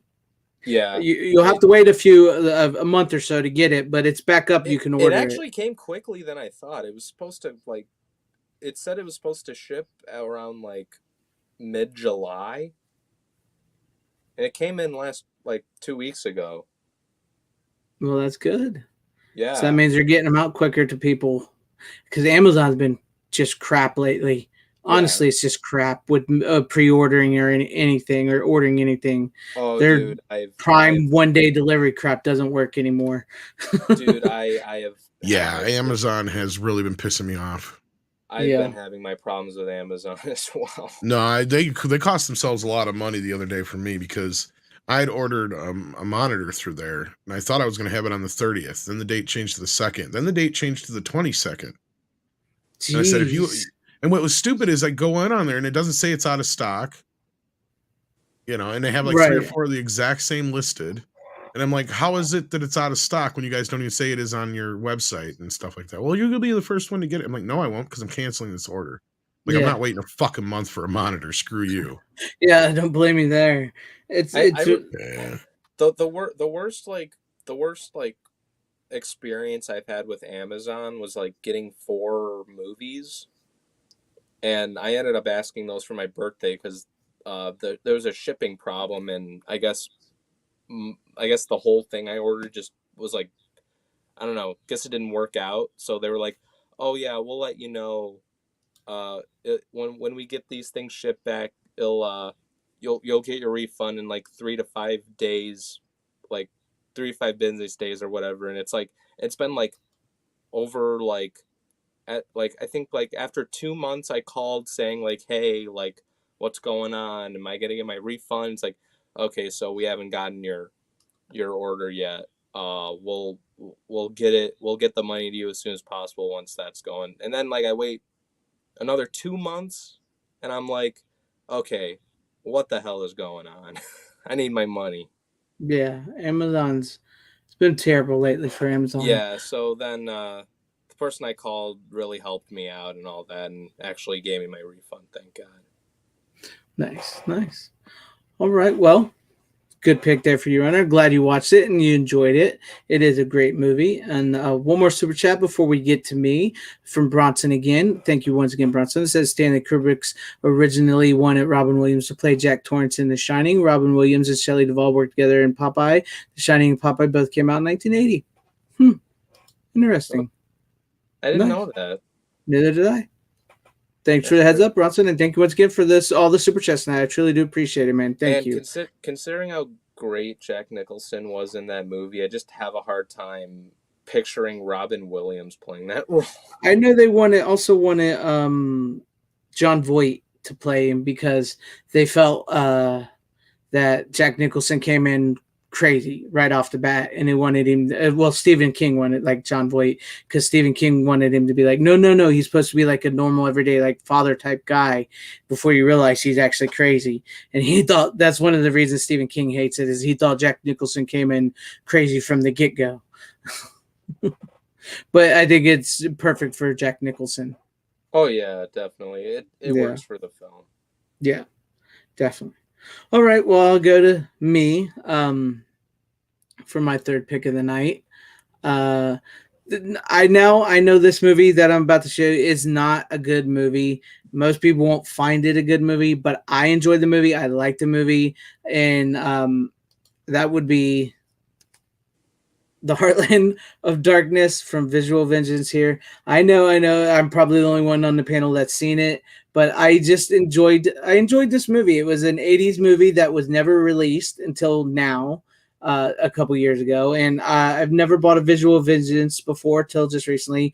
And I guess say one of the reasons that makes this one of my favorite recent pickups I've got is it's just the fact of the type of movie it is and how crazy it is and how goofy it is, and all the swag that, and I just dropped it, that comes with the thing, the stickers and the poster. And I'm a huge Linnea Quigley fan, so you guys know that, and she's in it, and I get to see her boobs as always. But it was a fun movie to go back and see for the first time, and that's why I brought it. I know nobody else would have has seen it yet or would have brought it, but it's just something I picked that I thought if I'm going to pick one of my favorites, this is one of my favorites. And I wouldn't say it's because of the movie wise, because yes, like I said, the movie, it's not a good movie, but it's a fun movie and I enjoy watching the movie. So that's one of my favorites for the night. So there you guys go. What about you, Austin? Are you ready for your next one? Because I knew there wasn't going to be much talking on that, guys, so don't worry about that. But if you're ready for your next that's pick, basically the norm for most of your picks. I know. Yeah, I'm a low budget B movie type of guy. What can I say? Let me reach over here. You're a cheap date. Yeah, I'm a cheap date and easy. So. So yeah, I've got another one today that is a movie I'd never actually heard of. It was through one of the OCN labels, partner labels, through Vinegar Syndrome. It's Canadian International's Kid Brother. Never heard of that one. I had never heard of it either, and that's why I want to bring it on here because it's fantastic. It's a Canadian produced movie, but it was shot in Pittsburgh. All really just like down and in like fun, interesting little neighborhoods that I grew up near Pittsburgh and I wasn't familiar with all these places. But it is about a kid played by a real kid who was born without legs, and you can kind of see on the box he kind of vaguely know this. Yeah, I've never seen it. Yeah, that's no special effect or anything. That's the actual young actor that they had. But he gets around on a skateboard and. It's really just like a slice of life movie. It's this crew comes in to make a documentary about him, and he's done many of these because he has this rare condition, and they're all played by like all of his family are actors. But it's about how his family reacts to this crew being here and how they change themselves for the camera. He's got an older sister that he kind of looks up to who is never around the house. She's moved out. She's always off with boyfriends and things like that. But whenever a camera crew comes in, she's kind of like fame. Oh, is this seeking. the She same comes back. kid that? I'm so sorry, Austin, but isn't this the same kid that played E.T.? No. This is somebody else. This was but yeah, no, they had the same Okay, rare same condition. affliction. Yeah. This Okay. this kid has actually passed away, I believe. Oh, The okay. ET Sorry, I ended, did not mean so- to interrupt you there, but No. That's Wait a minute, isn't that the same kid? I'm trying to remember. Like, yeah, no, but I'm sorry. But no, it's just it was an interesting movie that I didn't know anything about, and I kind of love some of these small partner labels that Mhm. have come and gone from OCN, but Canadian International's done several that I've kind of jumped on because if I'm even remotely interested in the description of it, I kind of want to give it a try just because they haven't let me down. Between them and them and Fun City are two that I have really liked their curation. They've turned me on to a lot of movies I have not seen, and this was actually my favorite new to me movie from 2022 last year. But yeah, it's from the mid 80s. I'm looking for the year on it, 87, the original release. Nice, But yeah, nice. it's still available. It's another one. It's on sale, and if it interests you, I'll chuck it Yeah, in there. that sounds It's pretty cool. interesting. Pretty cool little film. Nice. It's much like me, Austin. You're much like me, where you bring on these titles that, like the low budget titles, stuff like that, or something that nobody's ever heard of. Oh, I've But- done that. Yeah. Go ahead. Oh, it's a movie that when I was looking at the shelf and you said new stuff, like Yeah, stuff whatever, That yeah, was something that I really just stuck out to me last year. I do a lot of blind buys, especially on sales if it's whether it's Vinegar Syndrome or Kino and things like that, and some pay off, some don't. But when the ones that pay off, really, I get excited about. Because That's again, these movies are ones that I hadn't heard of, and there's usually extra features, so Yeah. it's cool I'm to learn with you. about it afterwards. Yeah, I'm with you on that. Like sometimes you just got to take a chance on some movies. That's why I love physical media. And it's something, I mean, yeah, you could sort of do that on streaming, but like with those OCN releases and stuff, a lot of those aren't on streaming. And sometimes you take a chance and you find something really crazy that you really like. And sometimes you can take a chance. It's not always the greatest, but it's fun. You know what I mean? Yeah. Absolutely. Yes. So that's pretty interesting. Whose turn is it now? Is it Tom? Is it your turn or is it Runner's turn? I think it's my turn, but didn't Runner have an extra one too? No, Runner. I was gonna say I think it was Austin who was before me. So We just did Oh, Austin. okay, so it's I haven't gone. I got 3 left though. I got 2. I have Okay, so 4. how many you got, Austin? I've only got one left. Okay, so Runner, you go, then I'll go. Okay. Okay. Let me I guess get you here, if we're Runner. still gonna talk about canon a little bit. I have this 4K Steelbook. I think everyone here has seen it. Obviously, Greg has this Steelbook. It's probably one of my favorite Steelbooks ever, and that's partially why I got this. Other than that, it's just a good movie overall. Highlander. Ooh, There can be only one. it's a good looking set. I do not. Oh, you have haven't that. seen this? No. Yeah, that's the newer release from Lionsgate. Yeah. Oh, that's Yeah, a beautiful Lionsgate packaging. Studio Canal. They released a Steelbook last year. I think around it was late November, early Yeah. December of last Yeah. year. It's a And- great set. It's Oh, a it's cool my friend cool said fucking it's still Steelbook. available. Actually, hold on a second. You open this thing up and it gives you these cards and stuff. No, you can get the cards and stuff if you get the regular 4K, not the Steelbook. That's They true. still come with it. So Yeah, Keep that in mind. Yeah, They had a UK version that was a little bit more elaborate too, but it didn't Yeah. have the steelbook part. nice. Yeah, that's a beauty. Yeah, it's a great set. yeah. Because I actually got both. I got the UK one and the US one. But yeah, it's that's a great set there, and the 4K scan is pretty good. I mean, I think it is an older scan. I think we talked about it, but it does look pretty good on 4K. It's it's a long time coming. Yeah. Any thoughts, Runner? Anything else you want to say? No, Why it's a good, it's your a good favorite? movie. You know, where you said that we're gonna bring on Yeah, some yeah, of I know. our favorites and stuff. I was looking through the shelf and I'm like, okay, I gotta think real quick which are the best because I was kind of in a hurry. I'm like, okay, definitely Highlander Steelbook because it's a Nice. really cool Steelbook. It's one of my favorite Steelbooks. Yes, I agree with you. It is a great movie. I love the Highlander. I'm still kind of curious. Not that I think it. I kind of want Highlander 2 on 4K, and I would like both cuts of the film, even though it's just a horrible movie. I would like to get both cuts of on 4K, just cause. That would be interesting. Yeah. Can I ask one of you guys what sound options, what are the audio options on that set?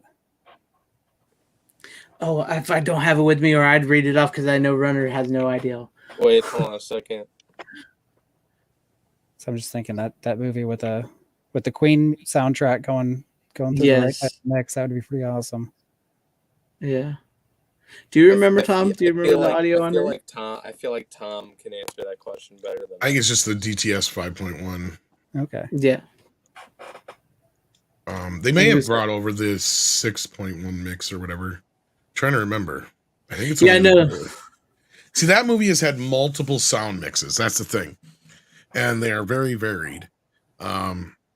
We have not had I think it does have the original stereo sound mix on it though, and one of the newer 5.1 mixes. But there was a 6-channel DTS X mix done for the last few DVD and Blu-ray versions that I don't think got carried over for some reason.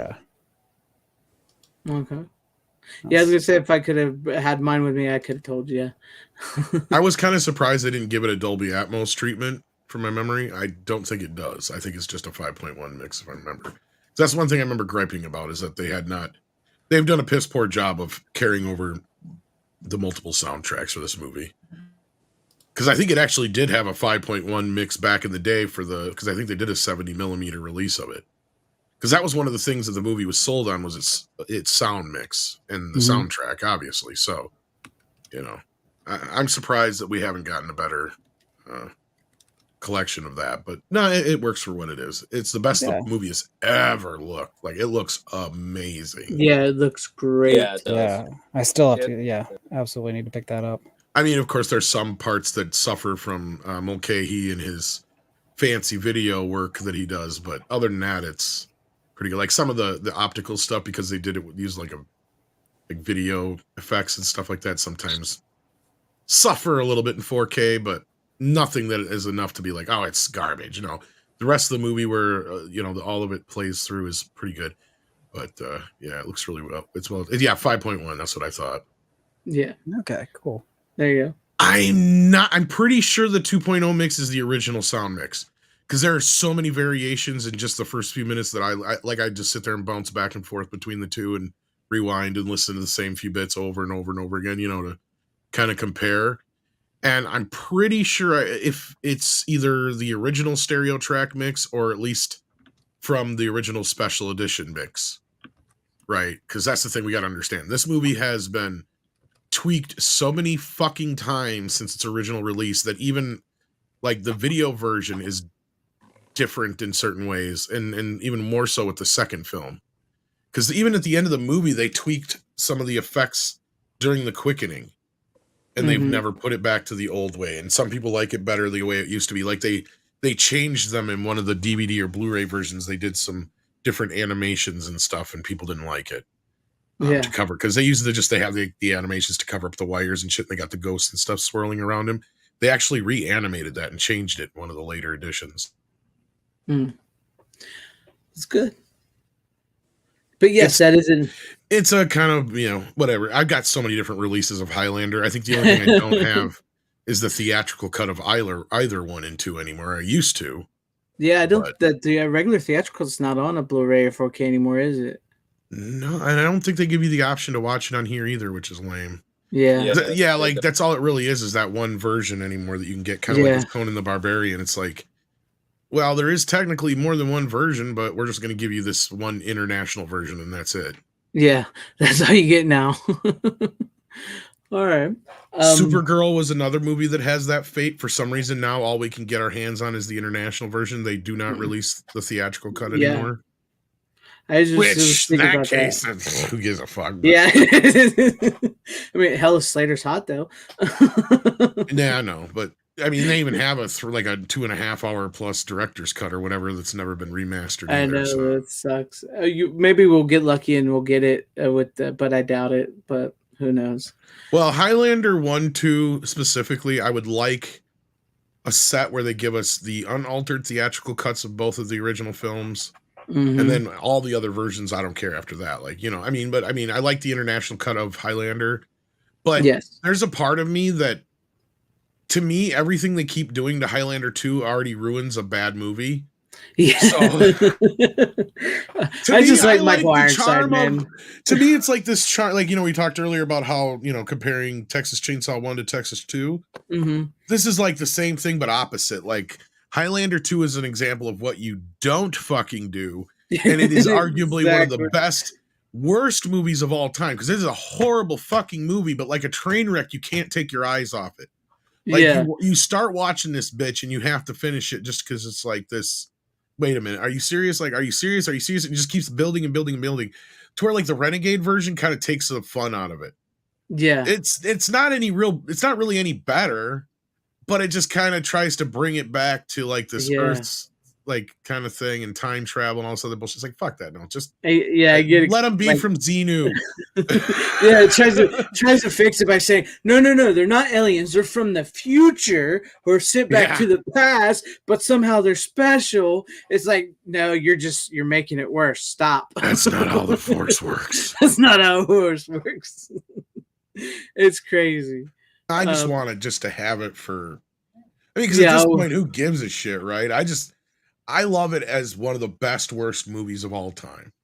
Yeah. Right? And you know, we were just talking about, you know, these B movies and bad, like I love bad movies, like cheesy bad movies, and that's one of them that I just love to relish. And I have not seen the theatrical cut in years. I mean, I guess there's a DVD out there that does have close to the theatrical cut. I believe it's the international theatrical cut on it, but I guess that's the closest we can get to a widescreen / HD version, even though it's not HD, but it's the closest we're going to get to this point anyway. But it'd be nice if like Vinegar Syndrome would pick it up and just run with a ultimate edition where you get all the different versions of the movie and all that kind of crap. Would be awesome.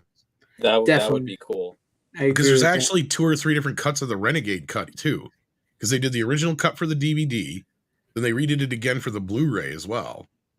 I think once or twice. Renegade Cut 2.0. Yeah, there's actually, we'd be on like Renegade Cuts 2 or 3.0 actually, or 4.0. I mean. Yeah. And that's the thing, is you could do like this ultimate final 4K Renegade cut of it at the same time, right? Like amortize it by doing that. But that would be the beauty of it, is you get the original theatrical cut too, and the international cut and the video cut and whatever else there was, you know. Yeah. This is true. But one day, one can hope. I would seriously love to have them like that. Like, it's right next to The Room in the annals of bad movies. Bad movies. I'm gonna grab some of these super chats real quick, and then we'll get to. Yeah, you're flying in tonight. Congratulations on your celebration here. I'm glad to be a part of it.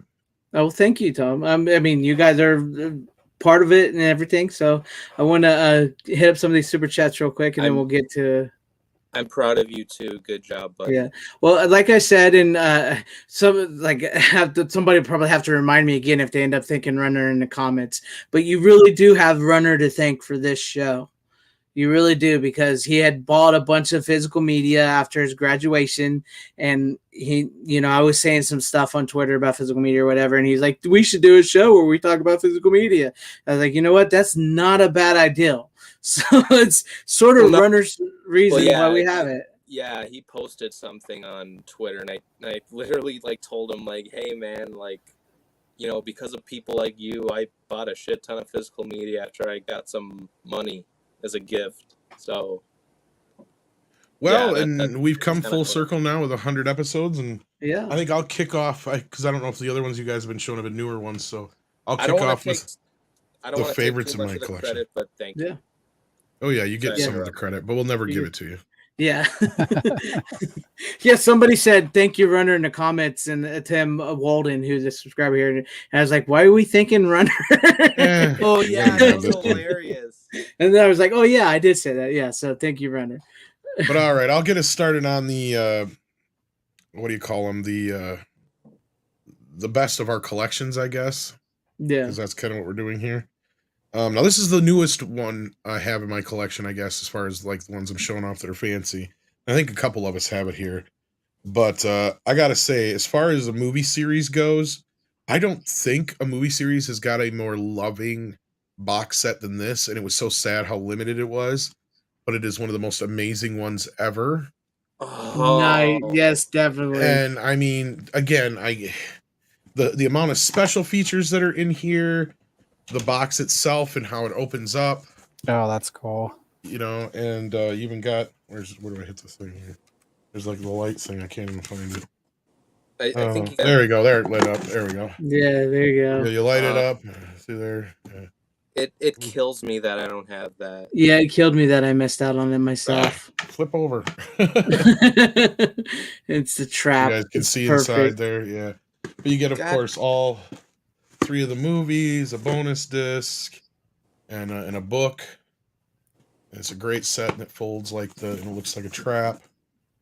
And it fits nicely on a DVD shelf. Nice. Sorry, I forgot Bless to mute you. and I hit my camera. Not the other way Bless you. But yeah, I felt bad for my brethren who did not get their hands on this in the Canadian version, of course, being the compromised version as well. I'm sorry about that. Sorry, my friends. sorry, my Canadian friends. But yeah, it's one of my. I was so glad to get my hands on that. Yeah, You that know- is. So Sony does a good job with their 4K releases, but the fact that they like didn't make more of these is kind of upsetting. Yeah, it is. But I And mean, we never even got like the plain box set that they were talking about doing too. Like we were going to just Yeah, get they did. Yeah. just the discs. So again, just like they did with their steelbook of the first 2 4Ks, they made this one worth a lot. Well, I mean, it doesn't make sense to me why you would do that, especially a company like Sony. This is one of the few times I don't understand Sony, because normally they make plenty, right? It seemed like everybody who wanted to get their hands on the heavy metal steelbook still can, right? Mhm. Yeah. So, but like in this case, it's like, why did you do this so limited, or at least not release like a disc only version later on? It is weird. I wonder why. But that is a great set. And I wish I would have gotten it, because I did actually have some money in my account. Like I was going to get it from Amazon. I had some left over, and then it accidentally got used, and I never got to pick it up in time. Well, the way sadly. Amazon does that, they don't charge you until they send it out. Yeah, anyway, they don't so- charge it to. Yeah. So you'd have had to sit on it till it was ready to come. Yeah, exactly. But my money was used up before I could pre-order it. So That's why I usually So- pre-order and worry about it later. yeah. But that is a great set, and I wish I would have got that one. Yeah, That is a great I mean, chock full of special features. Even has the TV cut on there. Some more deleted stuff that they had found, and like the reel for Show West and all that business. It's a great set. I can't recommend it enough. Unfortunately, you can't get your hands on it for less than probably No, $200-300 now. Yeah, that's got pretty expensive now. I got to imagine with the new movie coming out, they'll probably do another variation on it just to piss me off. So, Probably they'll probably like probably add in Afterlife with it now. or some more special features. Yeah. Yeah, something that you'll never expect. Yeah, and Paul Feig's gonna bitch again that his movie's not on the set. Probably. Oh yeah, it's also got the work print, which is nice. That was kind of one of the only real letdown, because I'd seen most of those scenes already. Like, it was cool to have, but I'm just like, oh man, I was hoping for a lot more stuff I hadn't seen already, because like all the deleted scenes from the old DVD were clearly pulled from that work print. Oh yeah.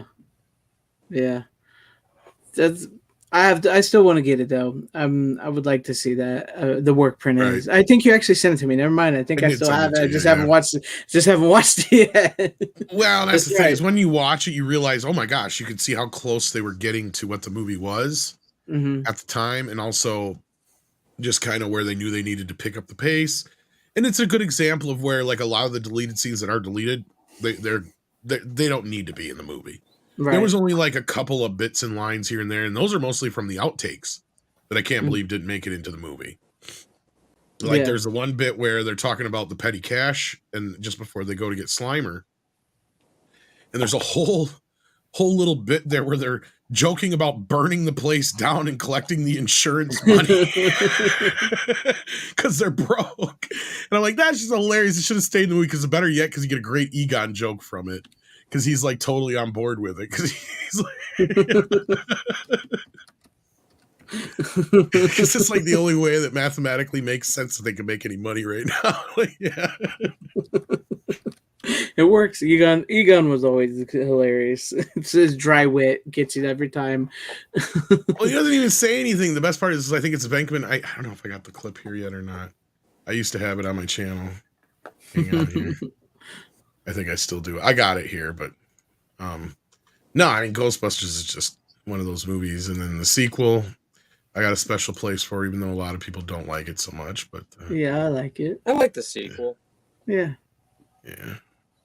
It was actually the first one I saw of the Ghostbuster movies. I'm not surprised considering your age. Yeah. Well, no, it's funny, because I saw it on cable, and I thought it was the first movie. It's usually the second one was one that was always playing on cable more than the first one. Yeah. So then, like when I saw the second one, I was just like, wait, what? Like, this isn't the movie I've heard people talk about, because people were saying that there was a giant marshmallow and stuff. Like, there's no marshmallow in this. What the hell? So then I watched the actual first movie, and I'm like, oh, there's the Stay Puft Marshmallow. That's literally how I knew I was watching the wrong movie. Always like Here the it is. second one. I got it.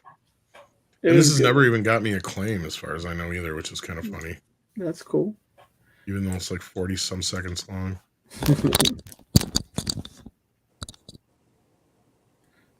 There we go. It was taking a minute back here. There we go. Here's to satisfying our first customer. Well, I'll drink to that. I'm going to need to draw some petty cash. Take her to dinner. We don't want to lose her. This magnificent feast here represents the last of the petty cash. Eat slow. You ever get the figures on what would happen if we burn the place? If we set fire to it ourselves, we could save like $2,500. Yep. That's all he does, just nods his head. Yeah. Yeah. We could do it. That was one of the few bits I'm like, why is this not in the movie? That's nice. That's a good one. That would have been good. Yeah, that would have been good. We could save ourselves about $2,500 if we do it ourselves. If they would have added that in the movie, I guarantee you that would have been quoted so many fucking times. Yeah, it was good. It was good. Like people would be quoting that in like restaurants and shit, just like eating eating whatever food they're eating. That scene might have been in the other cut. Martin says I've got that scene in my copy. Yeah, it might be in the. I don't know. It might have made its way into the other 4K Blu-ray. No. The extended cut version, not the TV cut, but the version, the assembly cut. I couldn't think of the damn name or whatever. Oh, the assembly cut. Yeah. Oh. Which that isn't even really the assembly cut. That's technically like one of the next to last cuts of the movie, from what I had read. I get you. Yeah, like it's really close to. It was the version they showed at the test screening or whatever. Yeah. That like where they the test audience, like those type things. Yeah. And then from that version, then they cut it down to the one we got, basically. Yeah. Cool. That is a great box set. I'm so mad that I still never got that.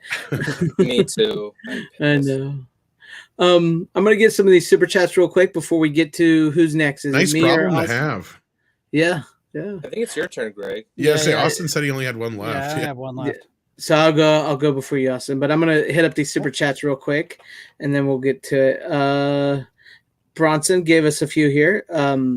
First one here for $10. Thank you, Bronson. He's Says more like Charles Bronson, right, Wolf? You know what I mean? Yeah, Charles Bronson. I have a fun fact to share with you guys about Hey. The Shining. In order to get Jack Nicholson irritated while playing his character, he was fed cheese sandwiches for 2 weeks. He hates cheese sandwiches.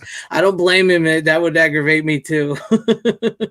And then another one for $5. You hate the cheese sandwich. I hate the cheese sandwiches. I'm gonna butt an axe in this door. Makes me want to chop someone's fucking head off. Holy shit, that's good. That would be great. From You Bronson want again. the cheese sandwich? You can't handle the cheese sandwich.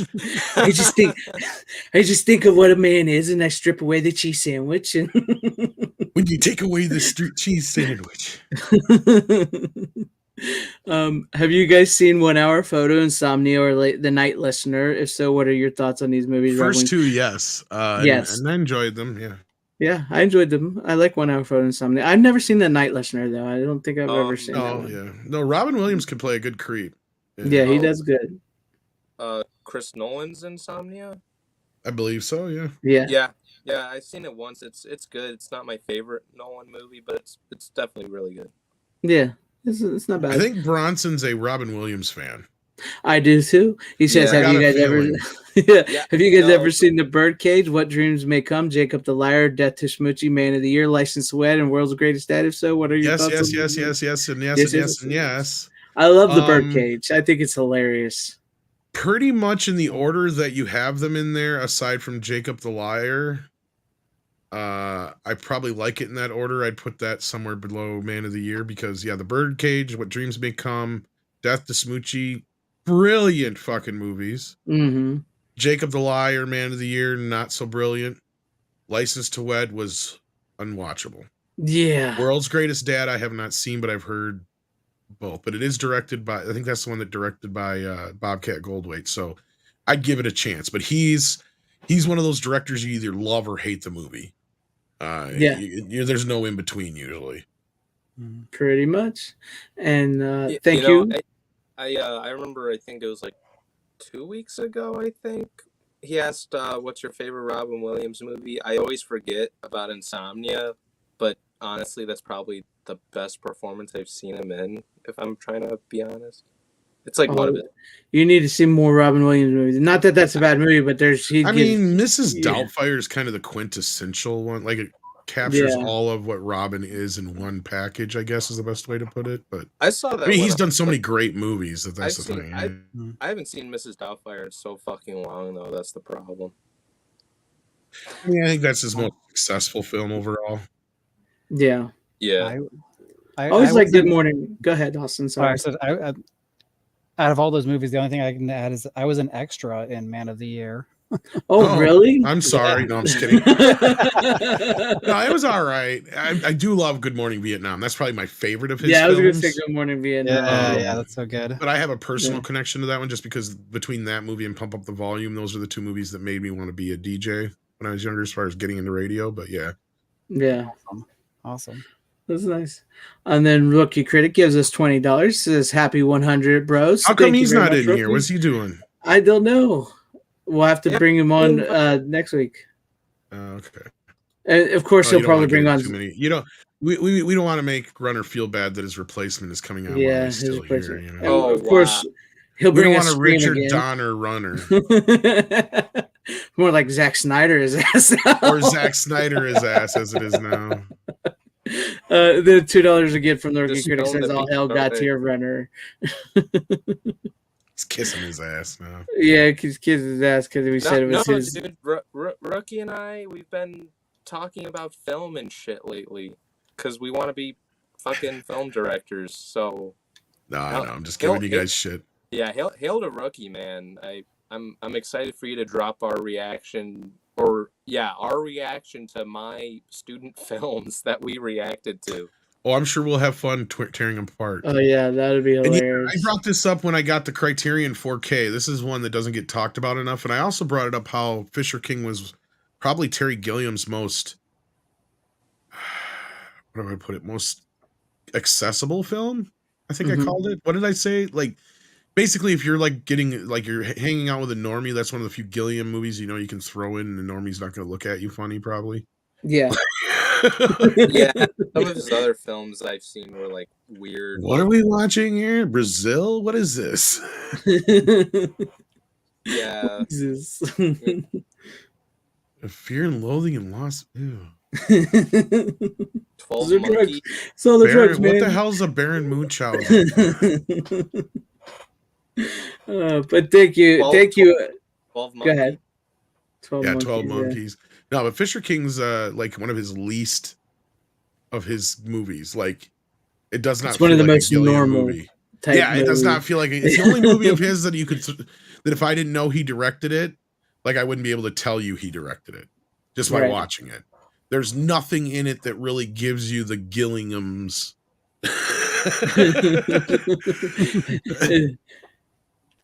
See, Austin knows what I'm talking about. He wouldn't have giggled. Yeah, he knows. There's just a certain thing about when you're watching one of his movies, you're like, yep, this is a Terry Gilliam movie. Yeah, definitely. And I've said it before. This guy's batshit crazy. Why don't they give him all the money in the world? And then you see some of his movies and you're like, they did give him all the money in the world and he did this? Oh, okay. Yeah.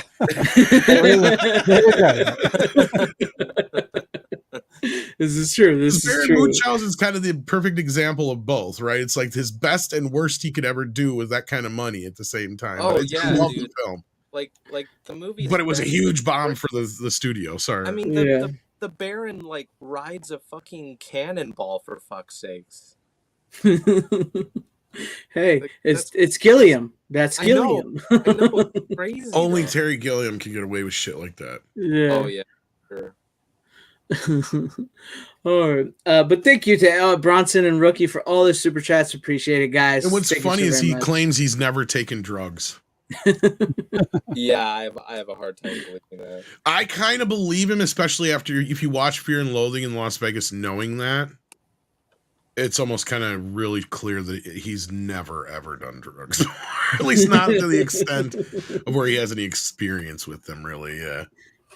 He's just going off words of people. He's just legitimately that's who he is. So, Well, what's sad is that I don't know how well that adrenochrome that they made up for Fear and Loathing in Las Vegas. That's people think that's a real thing now, and that's I hate saying it, but if you guys have seen that Sound of Freedom movie, that's part of the reason this human trafficking thing is a big thing. They think that they can get this stuff, and there's these rich fuckers who think that it prolongs life and shit. Yeah, it's weird. Yeah. It's crazy. Oh, you saw the movie? No, but they were talking about it earlier, and then they got to the point where this adrenochrome stuff is one of the main reasons human trafficking is so huge right now. Yeah. Because human trafficking has basically replaced the drug trafficking trade. Mm-hmm. Yeah. But a big part of that is Yeah, that's one of the movies I want to watch. If I I want to check it out myself. Hopefully yeah, me too. Hopefully they still keep. Well, considering how well it's doing, I feel like they'll keep it for a bit. Yeah, definitely. I mean, it fucking kicked Indiana Jones's ass. That's crazy. That is crazy that happened. I mean that's telling right there, you know. Yeah. But I guess we'll go to me, right? For me, for my next pick, because I know Austin's got one left. Yeah. Yeah. Okay. Speaking of like you, Austin, you talk about finding stuff from OCN on Vinegar Syndrome and stuff like titles that you have to go for. This title is probably one of my favorites I've gotten this year, and that's At the Video Store. It's a documentary about the video store. I highly recommend this documentary. It's only about an hour and 10 minutes, but it's a great documentary with and it's got some great people in it. It's got Gus Van Sant, Bill Hader, John Waters, and it's basically just talking about the love of the video store and talking about the video store that's left, the ones that are left out there, and the people that sort of build up around them, who love the video store and who are fighting for physical media. Speaking of physical media, that since this is the physical media show and we're all here in support of physical media, it talks about the support of, getting physical media, things you can't find on streaming and stuff like that. And it's this nice, like little indie. It almost, like I said in my review, I did this. It almost feels like a 90s indie film. You know what I mean? But it's a little mini documentary. So I do recommend it.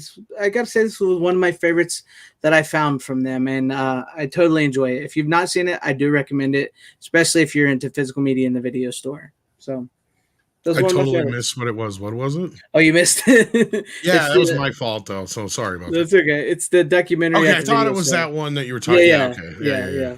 I've I been do- thinking about those, but I'm just like, It's I personally I enjoyed it. Like I said, it feels like a 90s from the 1990s like independent film.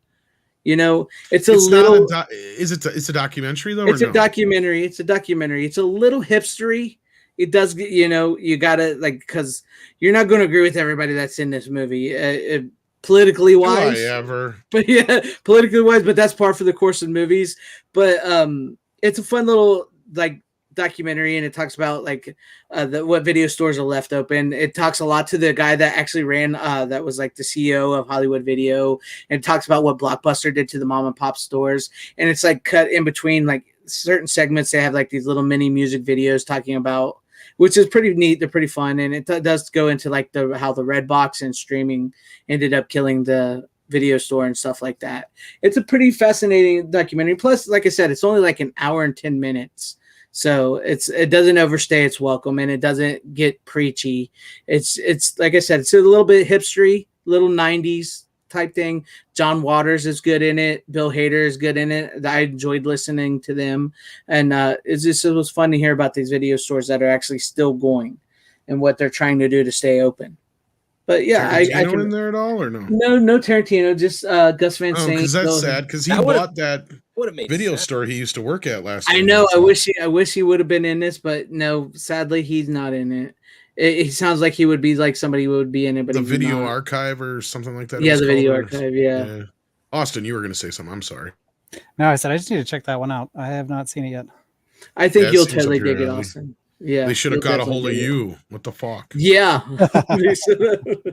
Yeah, you guys know I have a lot of the video store nostalgia. That's I'm right there with you on that. The video store may be who I am. Exactly.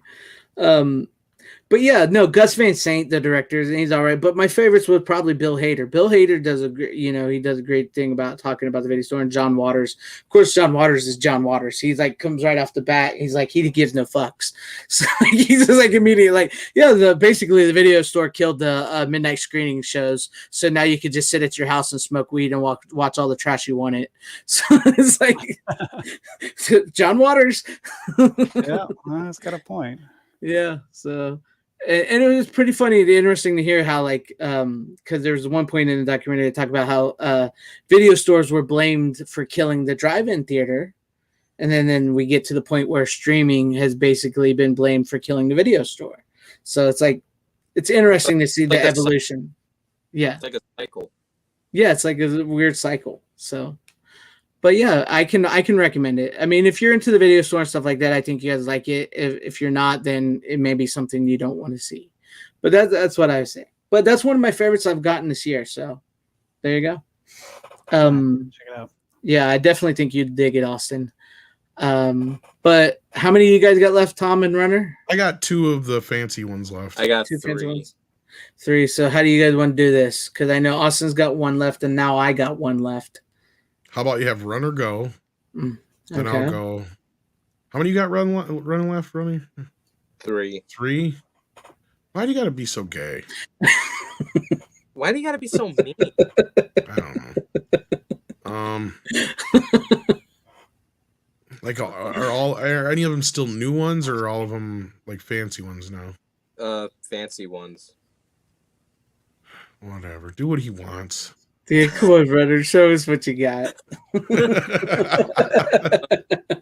Yeah. I'm trying to figure out which one I should pick. Fuck it. I'll pick this one. This movie is one of my all-time favorites. I would probably say it's at least top 10. Great 4K transfer. We were talking about Sony earlier and how they did it. I don't know. I'm not happy with them for limiting the Ghostbusters set, but I was very happy that they released this movie.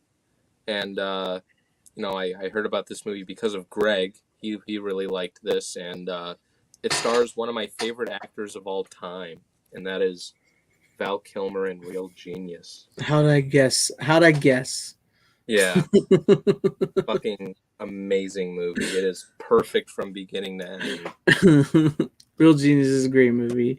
It is. It's also probably one of the more quotable movies to me. It's like we hear about Val Kilmer, Tom Cruise, and Snyder from you all the time. Not really. But go ahead, talk about the movie. You bring them up, which like you say I do, but you're the one that does it. Well, go ahead, talk about some why do you like Real Genius? Because you don't really have to explain the movie. Just why do you like it? Yeah, why is this one of your favorites that you've gotten recently? There's some teen comedies I really like. Name one of the popular teen comedies like American Pie or something like that. Like The Last American Virgin.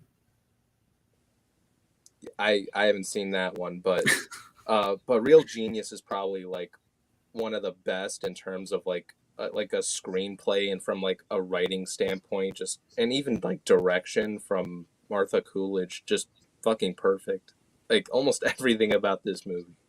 Nice. The acting too is brilliant. The cast, like it's just so good. Yeah. All right. Like I can't imagine anyone saying that this isn't a good movie. Like there's something genuinely wrong with someone if they think that this movie's bad. I love the movie. It's a great movie. And it gives you the TV cut too. Not that the TV cut's anything special, but it does give you the TV cut on that, which I do enjoy. It's funny. I watched the TV cut like while I was like doing homework one day because I was bored. And yeah, it's nothing too special. No, it's not too special, but I do like the fact that some of these are starting to give us a TV cut because, like I've always said, that's what I equate the Mandela effect to for movies. For certain people, is like, well, this wasn't in the movie, or why is this different? It's because I think a lot of people grew up watching the TV cuts of films before they actually saw the theatrical cuts, and that's why it confuses them so much when they actually see the theatrical cut of the movies. So that's why I'm glad some places are giving you the TV cuts now. Yeah, that's true. Mm-hmm. But okay, so Tom, you want to go? You want to show one of your special ones? Sure, why not? Oh, this is heavy. Sorry. Okay, like I tried to go with the most dynamic, obviously. I know. I wish I would have a bit more box sets because I noticed you bringing them. Well, it's not so much even box sets. I just wanted to go with fancy pants dynamics. Now, this is probably one of the most expensive imports I got. The Dune. Nice. German 4K. Well, that's just the poster thing that came with it. Here's the actual box itself. Dang. Oh, Jesus crap. Wow. Yeah. And then you slide it out like this. I want that too. And it's got this, which is just a tag board thing. And you got a little card that has a bunch of German on it. This is pretty cool. I never showed this, did I? No, you've never. Book with a bunch of stuff in it, which is that's really cool. That is cool. Wow. You get the comic book adaptation, which I already have, of course, but now I have another version. Stay up there. It's gonna drop. I don't. I think the next thing is posters, or one or two at least. Or two, yeah. Okay, then we got posters here. This is an amazing set. It cost a lot. Cool. Yeah, I actually got it as a gift from a viewer, believe it or not. Oh, nice. Oh, nice. I never give viewer mail. Teaser poster. I don't get as much as some of the other people do, but when I do, it's really neat stuff. So, yeah. And this person knew that Andre and I really wanted this bad, so he made sure we both got one in the German poster. Nice. Cool. Oh, that's cool. And then the movie itself is housed inside. I love the glass, like plastic case or whatever. Yeah. Look at all that, man. Now, we have Ein Film von David Lynch. So this would be the theatrical cut on 4K and standard Blu-ray. And then we got Alternate Fassung. This is the extended cut on Blu-ray, and the extended alternate Spice Diver cut. So this has actually got a fan cut on it. And what I was they gonna say, did did, they have that one? yep. And for those who may not know what that is, that's actually where they went and they finished the film, basically, with modern technology. It's really easy to do because the TV cut was always the fan favorite back in the day because it had all the extended scenes in it, but they weren't going to spend the money on doing all the little visual things like making the eyes blue and everything like that. So it missed out on all those things. So what somebody did was recut that with, you know, the better footage of the time. And they put the blue eyes and other effects and recolor timed it and added, you know, more better audio and stuff like that to it. So that is some fans' preferred version of the film. Then we got bonus material, which translates to bonus material. Nice. And yeah, and then it's got new production years bonus material. So it's a lot of the stuff that was on the Arrow disc recently. I got that. Video and audio. I think this may have the soundtrack. I'm trying to think.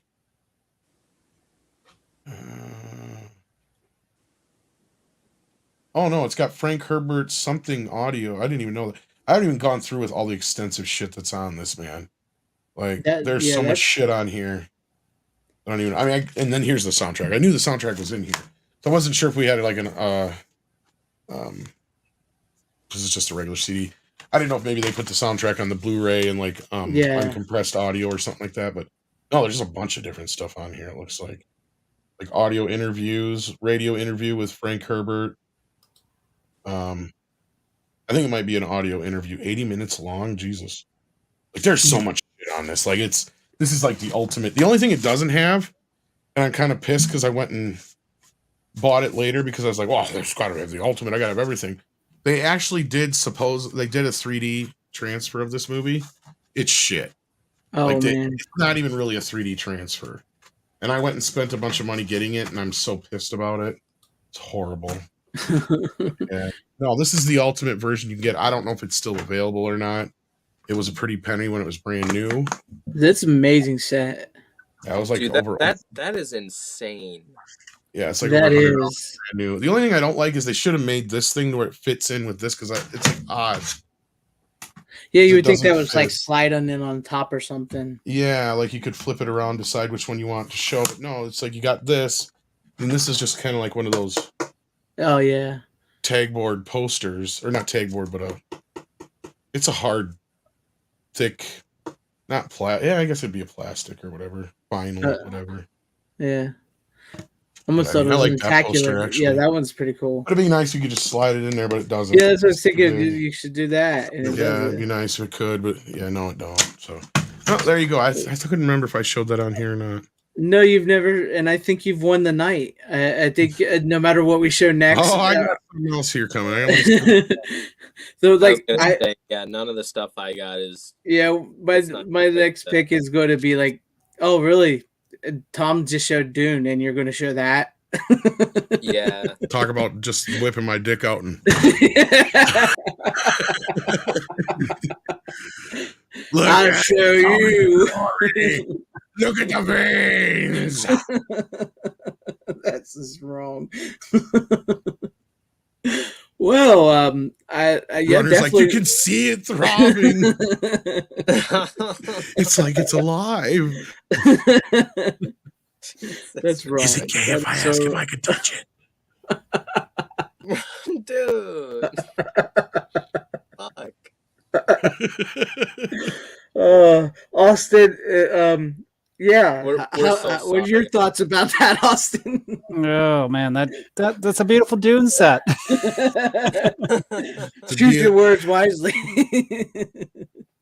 Oh my god! I thought Austin was gonna say something that was like completely have crazy. My babies. No. I thought he was gonna say something like really risque, but nah. I don't think any of us are going to beat that. I don't think any of us are going to beat that one. No, like that is like probably like the biggest box set I've ever seen. I know that came off wrong. Glorious. It's so big. Honestly, I'm compensating for something. I'll be real. Speaking of Dune, did any of you watch the trailer for the second movie coming out? No. Yeah, it's so much sand I, everywhere. Oh, It's like yeah. into your ass. I've still never seen the new Dune, so Then you might like it. It's actually pretty good, Greg. I've heard that. It's different, right? Like it's like one of those things where I don't mind readaptations so much. Yeah, I don't as long consider as- it a remake. And I mean, you can tell there's just little itty bitty winks to the David Lynch Doom, but it clearly is trying to be its own thing. It's not. It's so much better than the It update. Mhm. Like, because that to me felt like they're trying to avoid things that were in the original miniseries and to the detriment of the movie. And, Yeah, and like when I talked to Tommy Lee Wallace about how they directed this sequel in the first one, I'm like, yeah, they didn't even film the kids stuff together. And he's like, well, that's fucking stupid. It is. It is stupid. Yeah, I did because I remember hearing about that Andy Muschietti or whatever. He wasn't a fan of the miniseries, so he didn't want to call back to it in any way.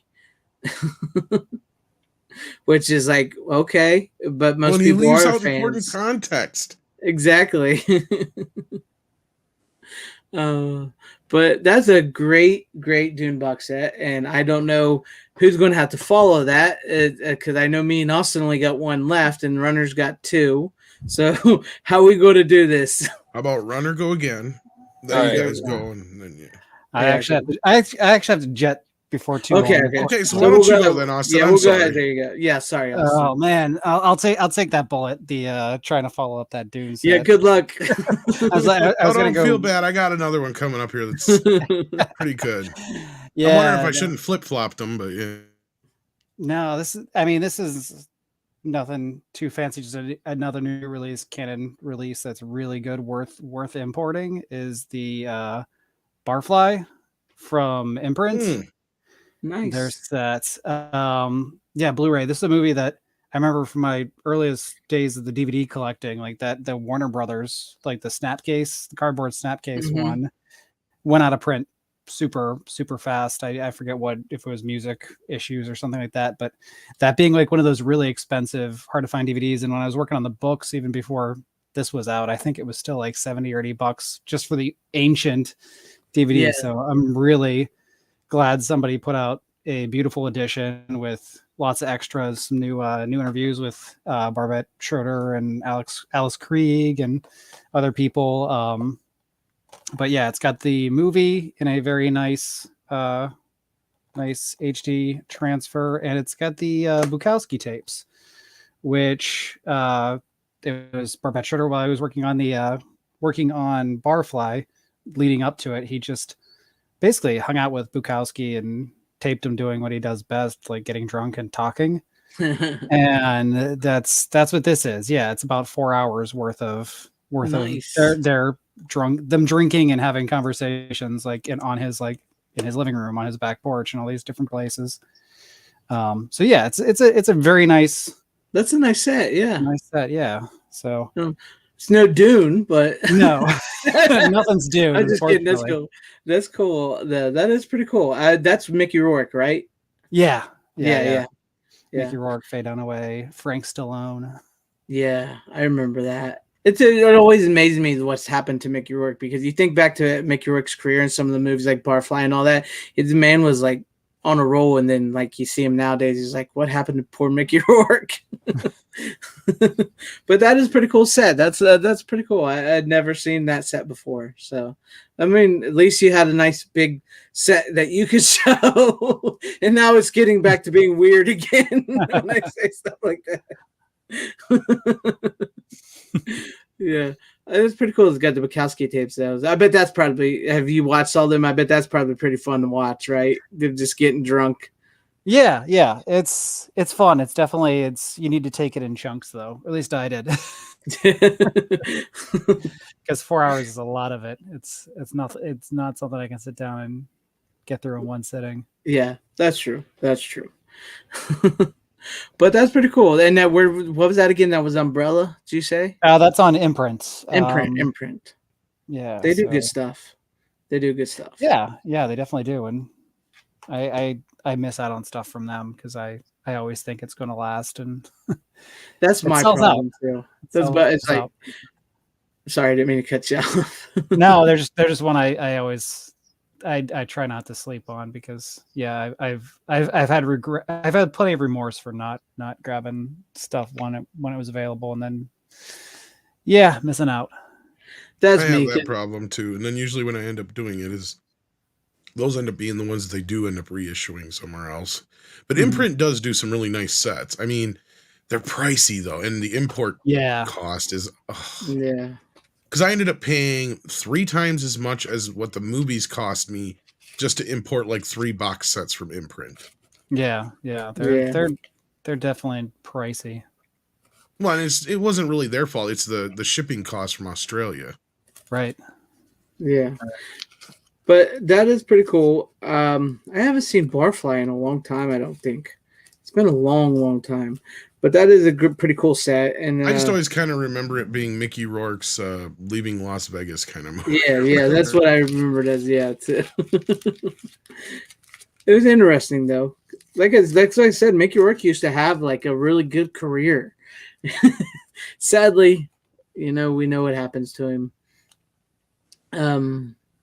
But yeah, Austin, if you have to, if you have to go or if you want to stay for a little bit, it's up to you. But I do really truly appreciate you coming on here and hanging with us. And you are a special guest. You're welcome back at any time. Talk canon, show your whatever other movies you got, because it's fun to see. That's like this show, the Physical Media Show. It's fun to see people's collection because we don't all have the same taste, and it's fun to see what we all have and what we all like. So you're welcome back at any time. Oh, thank you, and congrats on hitting 100 episodes. It's awesome. I appreciate it. Thank you. But yeah, like I said, if you're ready to go, you can go. If you want to stay, you can stay. Yeah, I'm gonna head out, but I'm going to switch over to just tuning in on my my headset. Yeah. All right. Have a good night, man. Thanks, guys. See you, man. Hey, have a good one. Thanks, man. Later. Thanks. Bye. All right, Runner. Go. What do you got? All right. Go, Runner. Go, go, go. Go. It's your cousin Marvin Berry. Heavy metal. Heavy metal. Is it proper that it's in a steel book? Like really, I mean, honestly, if there's any movie that deserves to be in a steelbook, it's Heavy Metal. Let's be exactly. With the original poster, God, yeah. Yes. That is such. And a that good movie is one of the best Blu-ray transfers. That was the movie that convinced me that animation is worth doing a 4K scan for. I was gonna say, you mean a 4K transfer, not a Blu-ray transfer? Well, I'm just saying, like, because compared to the original Blu-ray, like, I was always somebody who's like, I've seen like a couple of 4K animated films, but I'm just like, Yeah, me too. Yeah, you're not that much better than the regular Blu-ray, because, like, I always looked at it as, look, DVD always did well with animation. Once they got past some of the problems with early DVD. Animation was one of the things that always shined. But then Blu-ray, we got to that point where it's like, okay, so this looks pretty much like a painting. Like, it looks like the cell. I can see the dust. I can see the brush. I'm good. Like, I don't think there's anything more I can pull out of this. yeah. I mean, I was always thinking maybe animation is one of those rare occasions where, because even the color palettes are pretty basic to where, what more color are you even going to pull out of it than you already have? But boy, was I fucking wrong. Right. When I saw Heavy Metal, holy shit. That movie, it looks like a totally different fucking movie. It looks great. And more recently, Cinderella. My God, when you guys pick up that movie, if you're a fan of, the Disney classics, because I know if you're not in the Disney movie club, you haven't been able to get Cinderella until this September, but you're going to be amazed. It looks great. And you'll be like, yep, that is what they need to continue to do, is these animated films need to be preserved in 4K because they look amazing. Nice. And surprising it's a Disney movie. I didn't think it'd get that good of a transfer. Well, they kind of knew they had to go back and fix it because the Blu-ray had issues. Like they've been using some of the same digital masters for years. And what they've been doing is DNRing them to hell. And to the point where they've been actually erasing lines and shit. And they didn't realize it. That's crazy. So they Yeah. had to kind of go back to, like, they had just been compounding problems on top of problems on top of problems at that point. And we were so far removed anymore from, because even Snow White, all the DVDs and stuff are from the same scans they had done like 25 years ago Mm-hmm. or whatever for a re-release. So they were all the same scans from that. And they literally just did like a DNR upgrade for the DVD is all they did. And it made it look, at the time for DVD, it looked great. But then once you realize what they actually did to it, which is the equivalent of what they do now to some of these DNR movies, or movies we bitch about when they do too much DNR, right? Right. They're smudging the picture is what they're doing. Yeah. Yeah. That's crazy. But yeah, I'm 100% in agreement because when I saw Heavy Metal, because I have a couple 4K cartoons, not the Disney stuff, but like certain superhero stuff, and I was like, I don't see much of a difference. And then when I watched the Heavy Metal on 4K, I was like, I see it there. You could tell it's amazing. Oh yeah, definitely. Yeah, it's amazing what they did with that There's one. more, I mean, I couldn't believe they pulled that much more detail, color, and I don't know how to explain it because it's like, it's not like a regular movie. I mean, you can see the grain structure, and yes, you can see all the elements that make it an animated film, but I don't care. I'm glad I see those elements. That means I know I'm not missing anything. And sure, you're going to see some imperfections that you may not have noticed before, but again, I'm one of those people that I want those imperfections there. I don't want them to fix anything. Yeah. And the Atmos upgrade on this is one of the best Atmos soundtracks I've ever heard. And of course, it should be, considering it's heavy metal, for fuck's sake. A movie that has, been built around its soundtrack from day one. And the way that they utilize the Atmos, especially with like the orb when it's talking, it's coming from all over, and you feel like it's in the room with you. It's such a great job they did with it. Yeah. Sorry, I'm talking over Runner's fucking selection here. No, you're fine. I mean, to be fair, you know about this movie more than me. I like got introduced to this movie like last year, so I'm just glad to see it preserved this way. Yeah, get the I'm love glad it to have a deserves. copy of it. Yes. Yeah, definitely, and it actually does come with the sequel on Blu-ray. Yeah, we don't talk about that too much.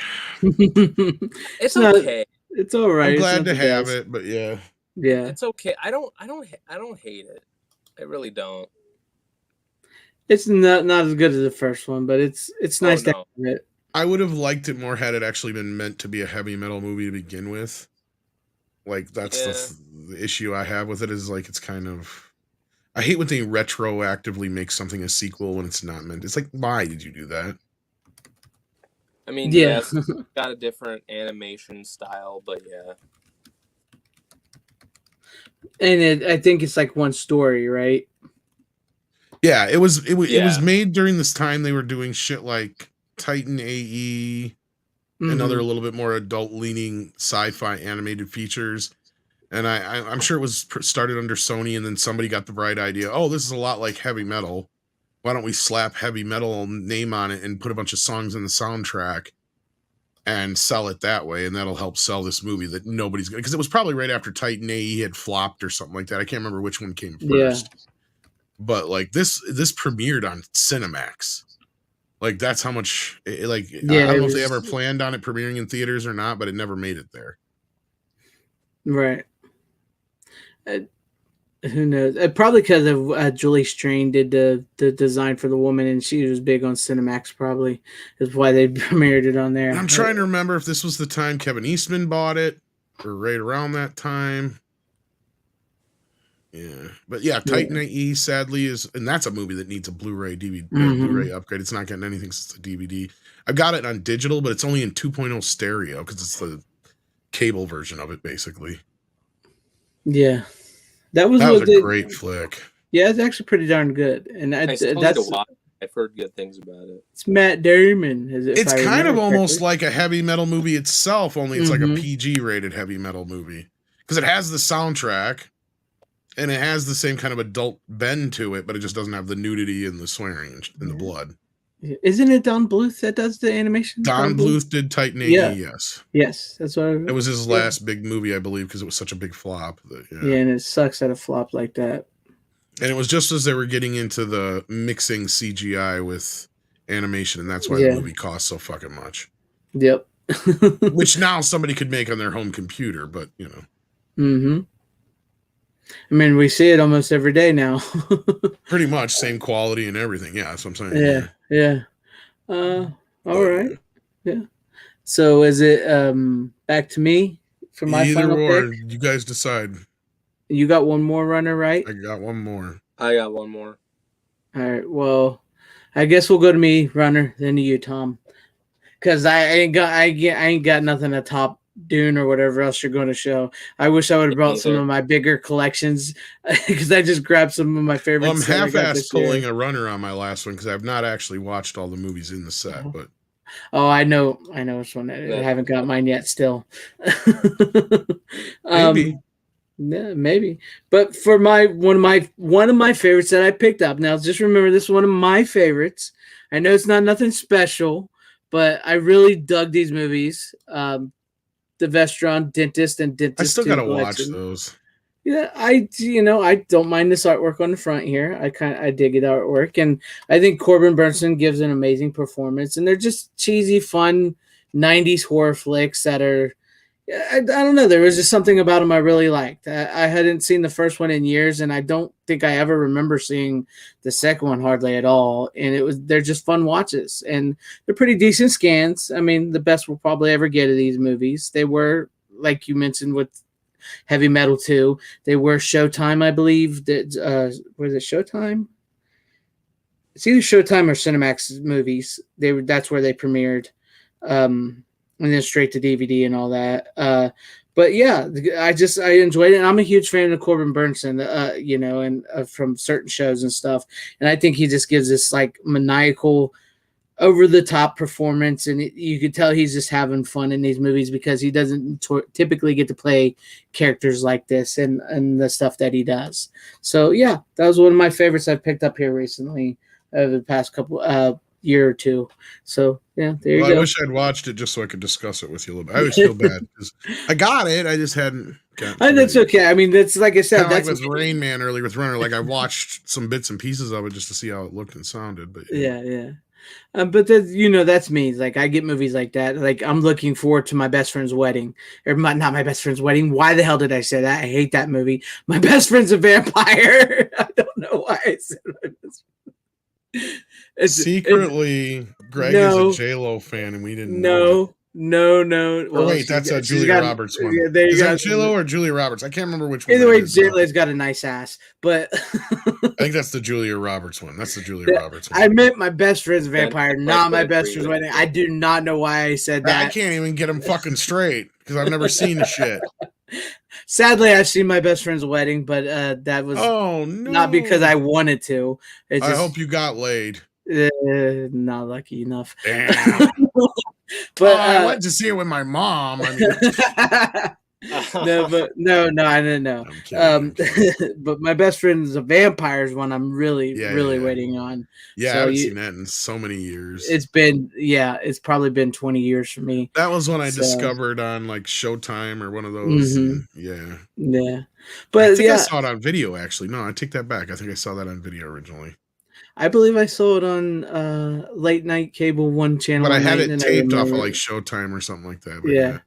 Then I rented it. But yeah, the Dentist, I don't know. There was just something about these two Dentist movies that I just for whatever reason, when I watched them, I thoroughly enjoyed them. Because I hadn't seen the first one in years. And the second one, like I said, I don't think I ever seen or remember seeing too much of it all. Well, didn't they recently do a Vestron set of the guy that just died, his movie series? Oh yeah, the Warlock. It's Warlock ones, yeah. That's been out. It's been out for a while, but the price is down to $18. You can get it for. They also have one like Wishmaster like that too. I like those little sets they do. That's the one thing I will give Lionsgate in their Vestron series like that. They keep them affordable. You get nice little sets. They did similar with the Leprechaun movies years ago, where you can still get that box set. It's very affordable. I don't mind that. It's fun movies. I think you're thinking of Julian Sands there. Style Selection was his name. He Julian just had, Sands, yeah. he just passed away, sadly. Well, he didn't recently pass away, but Yeah, yeah, you know what I he mean. was But they frozen on found that him. mountain for a Found while, him, yeah. sadly. But yeah, I do have the Wishmaster as well too. It's what's one of the things, like some of those earlier Vestron titles that were like outrageously expensive.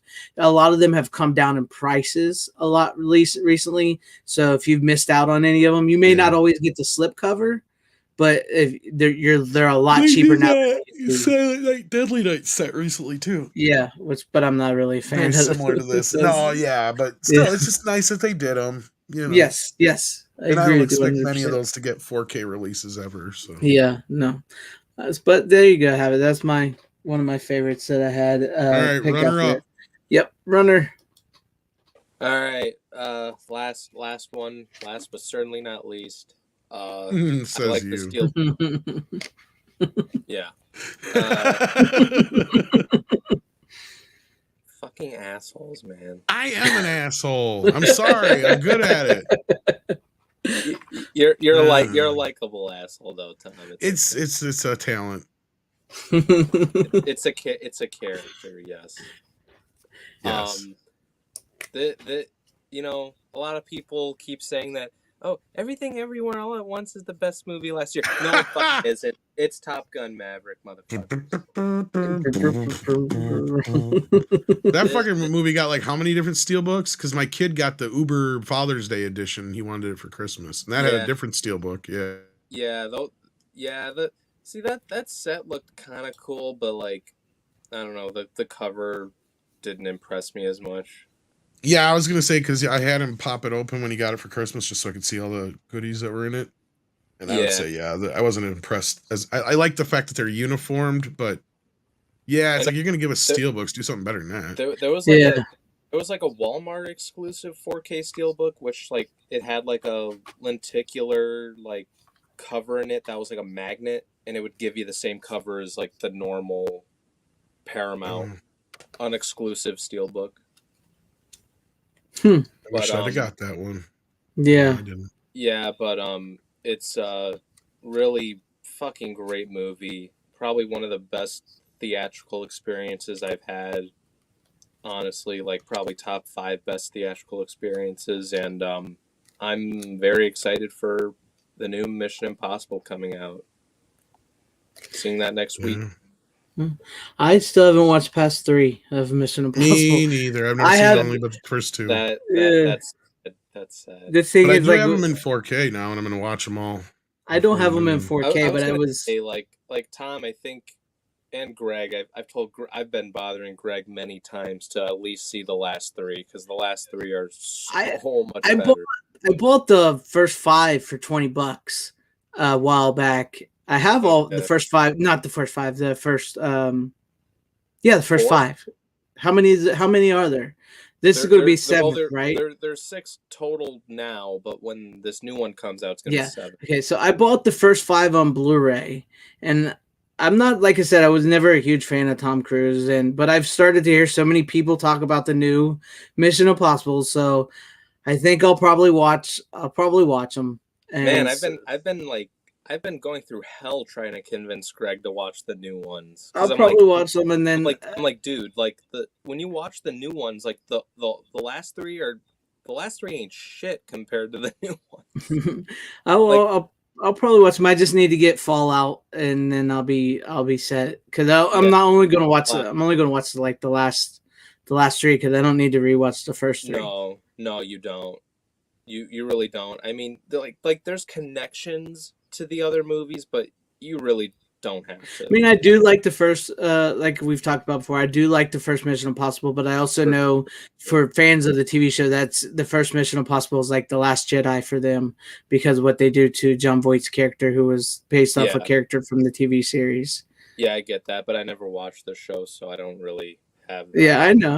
I'm just saying, I know some people don't like that, but I've heard they get better, and they do. I'm willing. I wasn't going to watch them, but I think I'm going to, because I'll give it a shot. Why not? It could be. I mean, we're getting worse shit nowadays than we ever before, and Tom Cruise seems to actually want to make movies that people want to see. So might as well watch movies that actually might be good. I mean, you could say what you want about the guy, but like I've seen him in like premieres and shit, actually like interacting with fans. Like that shit's fucking cool. Like there was this one like girl who was talking to him about like she like wanted to get into film or something, and you can hear Tom Cruise saying, was it what was like just study, just study, watch more movies, study editing, all that type of stuff. I'm like, that's fucking cool. Yeah. And like and I mean Tom even is like a big proponent to, you know, theatrical, which is good. Yeah. And But go ahead. what was I gonna? Well, I forgot what I was gonna say, but yeah, they're just. The other thing I was gonna say was, you know, Greg, you made a video about you know, the, you know, summer. What was it? Summer blockbuster or whatever. Yeah. I think this new Mission Impossible movie is going to be that. Like those movies you were talking about. I can tell you that is because that as far as you when you think of summer movies, the only one movies I've actually heard people want to see, and the one that most people seem they want to see is Mission Impossible, Dead Reckoning, Oppenheimer, and up until a point, the Barbie movie. Yes. So for the chicks, it's gonna be Barbie. Let's be honest. But like, I mean, in Oppenheimer, I gotta disagree with you there, just because I think that one's gonna be a pretty niche audience. It's not so much that it's one of those rare where it's going to be a big. It's releasing in the summer, but it's one that's different. So which is you don't usually get a different variety like that in summer movies anymore.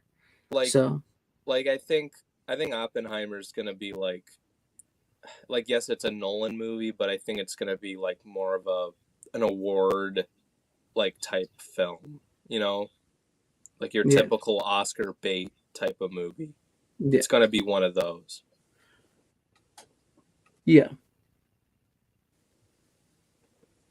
But yeah, Mission Impossible, because I remember watching your video and I just thought, like, you know, it's like, wow, like it's kind of sad, like, and you know it's funny, it's like Indiana Jones should be a blockbuster summer movie, but it's not. You know what I mean? Like, that's the world. Like, and the other thing, as much as I love the Mission Impossible movies, I should be more excited for an Indiana Jones movie, but I'm not. Yeah, sadly, it's a movie nobody wanted. Let's be honest, it's a movie nobody wanted. I know, but I'm just saying, it's like I love Indiana Jones. The fact that I'm not excited for that, like, because I would be more excited for that than a Mission Impossible movie, but you know, it's sad where we are. Yeah. All right. Well, that was a good pick for the Top Gun Maverick. Yeah, Top Gun Maverick, fucking great sequel to a movie that came out like 30 years ago, maybe more than that. Yeah.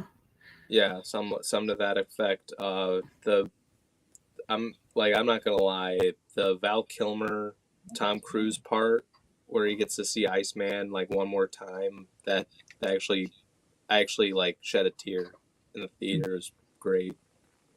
All right, cool. All right, Tom. Movie. Yeah, it's a great movie.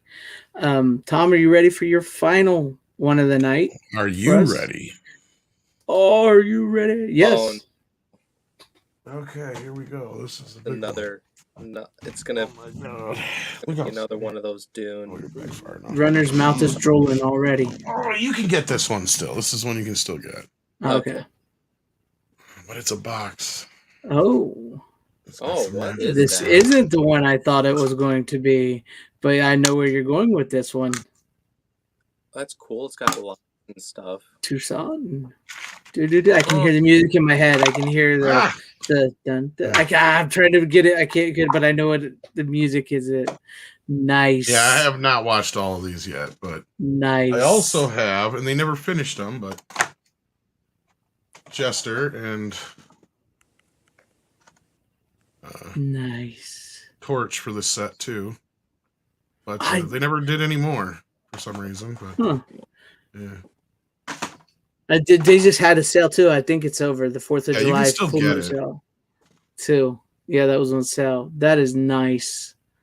I love that set. That's crazy. I kind of probably should have flip-flopped them now that I see that. Yeah. There you go. Yeah, you can still get your hands on this. Yeah, that's still red. Full Moons never sells out of those. Nice. I've always seen. Go ahead. But I don't know how much longer you're going to be able to get the rest of the figures. Mm-hmm. Because these other ones that I just got were on clearance not too long ago on the website. Yeah. So I don't know if they're going to be discontinuing the figures. Because I don't think they sold like they were hoping, which is probably why we haven't gotten any more. Mm-hmm. Which is sad, but because we got the NECA figures, but we didn't get any more of the little guys that go in.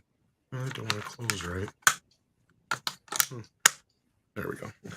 That is cool. I've always seen pictures of that, but I don't think I've ever actually seen it in person. And I didn't have the money at the time to spring for the one that's Charlie Band signed, unfortunately. But yeah, you could for a while get one where he had signed it as well, but it was like an extra $50 or something like that. That's crazy. I love the Puppet Master movies. Or like at the time I got it, it was like 190 or something like that, 99 or whatever, just for the, maybe not that much. Yeah. Maybe I paid like 169 or something like that, and then it's like 224 or whatever with the one with his signature or whatever it was, or 250. Yeah. I can't remember now. They were selling it, like I said, they just had their 4th of July sale. It might have ended today, I'm not sure, but they were selling it for 40% off. So I wish I would have got it, but that is awesome. I love the trunk. I love the trunk. Like I said, I've never seen one actually in person, so that was pretty cool.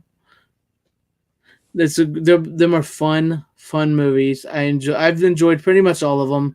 Granted, they kind of get a little worse as time goes on, but they're just a fun time. And then the Puppet Masters were always. I can remember at least watching the first 5 in my room on my little TV with my older brothers, so it was cool. That's cool. And of course, yeah, and of course, I know Runner's never seen them, but No. Yeah. You suck. You suck, Runner. I know. I'm terrible. Yeah. Tom's like, yeah. Tom's like, this was the big one. Now here's the follow-up. Yeah, I should have flip-flopped him probably. I don't have as much to show off there. I mean, I guess I could show off each individual disc, but I think it's just as good as the Dune set, personally. I'm down I knew with that. you would think that, but like, yeah, it's just kind of like that, I guess. I don't know. Looking at it in hindsight, like that's the real creme de la creme, I guess. I don't know. That Dune set is fucking bitching. I mean, it does make it feel like it's something special, right? Like it very much so, as far as like just for one movie, you know, you get 10 fucking discs. Yeah. I'm not lying. It's like 8 or 9 discs in that set. Yeah, I know. I saw that. That was like, it's crazy. And only one of them's a duplicate if you think about it, because only one of them's the theatrical cut in 4K and standard. The rest of it's various different things, so it's all different stuff on each disc. It's nice. What's the Puppet Master? What's the one that go up to? Does that go up to the retro or? This has. Oh no, it goes beyond that. Yeah, I think it has the first Axis one. Okay. Because I know I had to buy the last few newer ones, and I wish they would have had a way to where you could fit them in here, but yeah, that would have been nice. It goes up to Axis. Oh no, it has the Axis trilogy in it, plus a bonus disc, of course. Okay. The Arcana of Puppet Master, which is just like a bunch of bonus stuff. Yeah, so it has Axis Rising, Axis Termination, Axis Evil in it.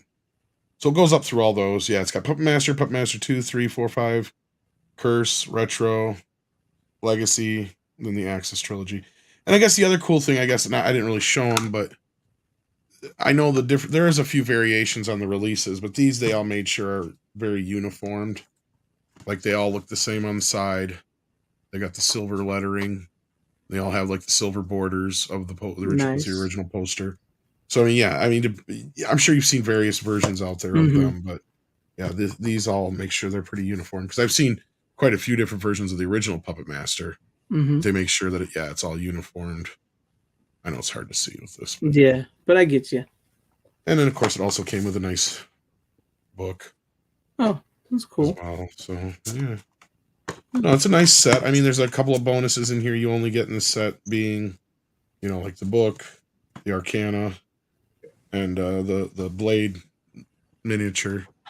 So those are and obviously the box itself. Yeah. So, and the Arcana, for those who are curious what's on there, is literally like it's a bunch of VHS behind the scenes stuff, footage for like the mostly, I think it's 3, 4, and 5, if I'm not mistaken. Mm-hmm. And some various other things on there. But yeah. Yeah, that's cool. That is cool though. I love that. I did some great sets. I wish I would have maybe brought some more of my sets tonight. That's some of my favorite sets, but I unfortunately I didn't. I mean, it's a little jarring at first because when you stick it in, it's like literally like just flat out VHS camcorder behind the scenes stuff, no narration. Yeah. Just an hour of just flat out the guys testing out the puppets, shooting of a few scenes, talking behind the scenes and stuff. Nothing like really captured in a way that you're like getting any narrative to it. Right. Right, it's just like a bird's eye view or a fly on the wall view of the movie, and they get like that for 2. I think it's for 3, 4, and 5, if I'm not mistaken. Cool. I mean, that's Charlie Band for you. He just like put that on there. It's whatever one of the guys on the crew or whatever had like a video camera while they were making the movie, and they just videotaped this various things. There might be some. No, actually, there's some stuff from part 2, I think, on there too. Oh yeah, really? I remember. Yeah, because I remember they're talking about because they've got the miniature of Bodega Bay thing or something like that up on this thing. And it's like this big mountain thing that they built. And they're all standing around talking about how they're going to do some effect or other and what they're doing. It's just like, it doesn't really matter. But like, yeah, there's just a bunch of random footage from a bunch of the movies. I think but it's not all of them. It's like I said, like 3, 4, 5, and maybe some from 2, I think, or something like that. Mm-hmm. But not much from 1 or anything like that, unfortunately. But no, 1's the one that I think that sadly outside of part 3, which has already gotten a 4K release, but didn't get anything new added to it. It'd be really nice to see the first one get a really nice Vinegar Syndrome special edition or something. Yeah, that would be nice. He doesn't like leases out too often, so that would be nice. No, but somebody who would actually come in and actually put some care into it. Yes, I agree with you on that one. There was also another version of the movie, I think I told you guys before, where it's just a one minor difference from the one that we have now, where it literally has, what's his face, the main psychic guy in the first movie. He does like a little bit of a voiceover in the beginning of the movie. Mm-hmm. And it's like gone in every other version but the one version I've seen from cable. Which is really weird. Yeah. I remember you telling me But the difference is I think it just replaces where it says 30 years later or whatever over Bodega Bay. Instead of having the card there, just has his voice saying 30 years later, Bodega Bay, and the nightmare continues or something like that. Right. It's just a weird little bit because it was jarring when I saw it for the first time too. It was just like, whoa, that's never been there before. Yeah, where'd that come from? But the prints that I had saw were actually one of the first HD scans ever done of movies for this was one of what eventually became HD Net. Mm-hmm. At the time it was called Voom, and it was a satellite service, and they had just a few movies in HD, and they happened to have Puppet Master 1 through 5 scanned in HD, and they went back to the original negatives for these, and because these scans that are on these discs are completely different scans. Mm-hmm. I actually would argue that the versions I had, because I have recordings of them, and I swear they were better quality scans than the ones we got here. No offense to Charlie, but motherfucker don't know how to scan a movie. No, he does it. He's low budget. He does what he can. He needs to get some guys like us over there to help him out a little bit or something. Big time. I mean, Puppet Master 3 was a big upgrade over Trancers, but I'm going to be pretty selective on any 4K future Charlie Band releases. That's You never know what you'll get with the Full Moon movie. No. Yeah. But don't get me wrong, some of his older Blu-rays look like ass too. Like Subspecies barely is above DVD quality. Like it's horrible. That's one that I hope is the next in line to get a 4K. I watched Subspecies 5. It wasn't too bad. Yeah, I haven't seen any of them past the first one and part of part 2, but I don't even remember I think I seen Subspecies 3 as a kid. So I think that's the big one besides the first one. Maybe it was 2. I don't remember. But there was that period there between 89 and 93 where I seen a lot of Full Moon movies. Me too. And so it was like Prehysteria, Yep. you know, all those like Charlie's Band movies and stuff like that. It was just like, and then it kind of like faded away, and then you were like, Wow, it's because he got caught fucking laundering the money. yeah,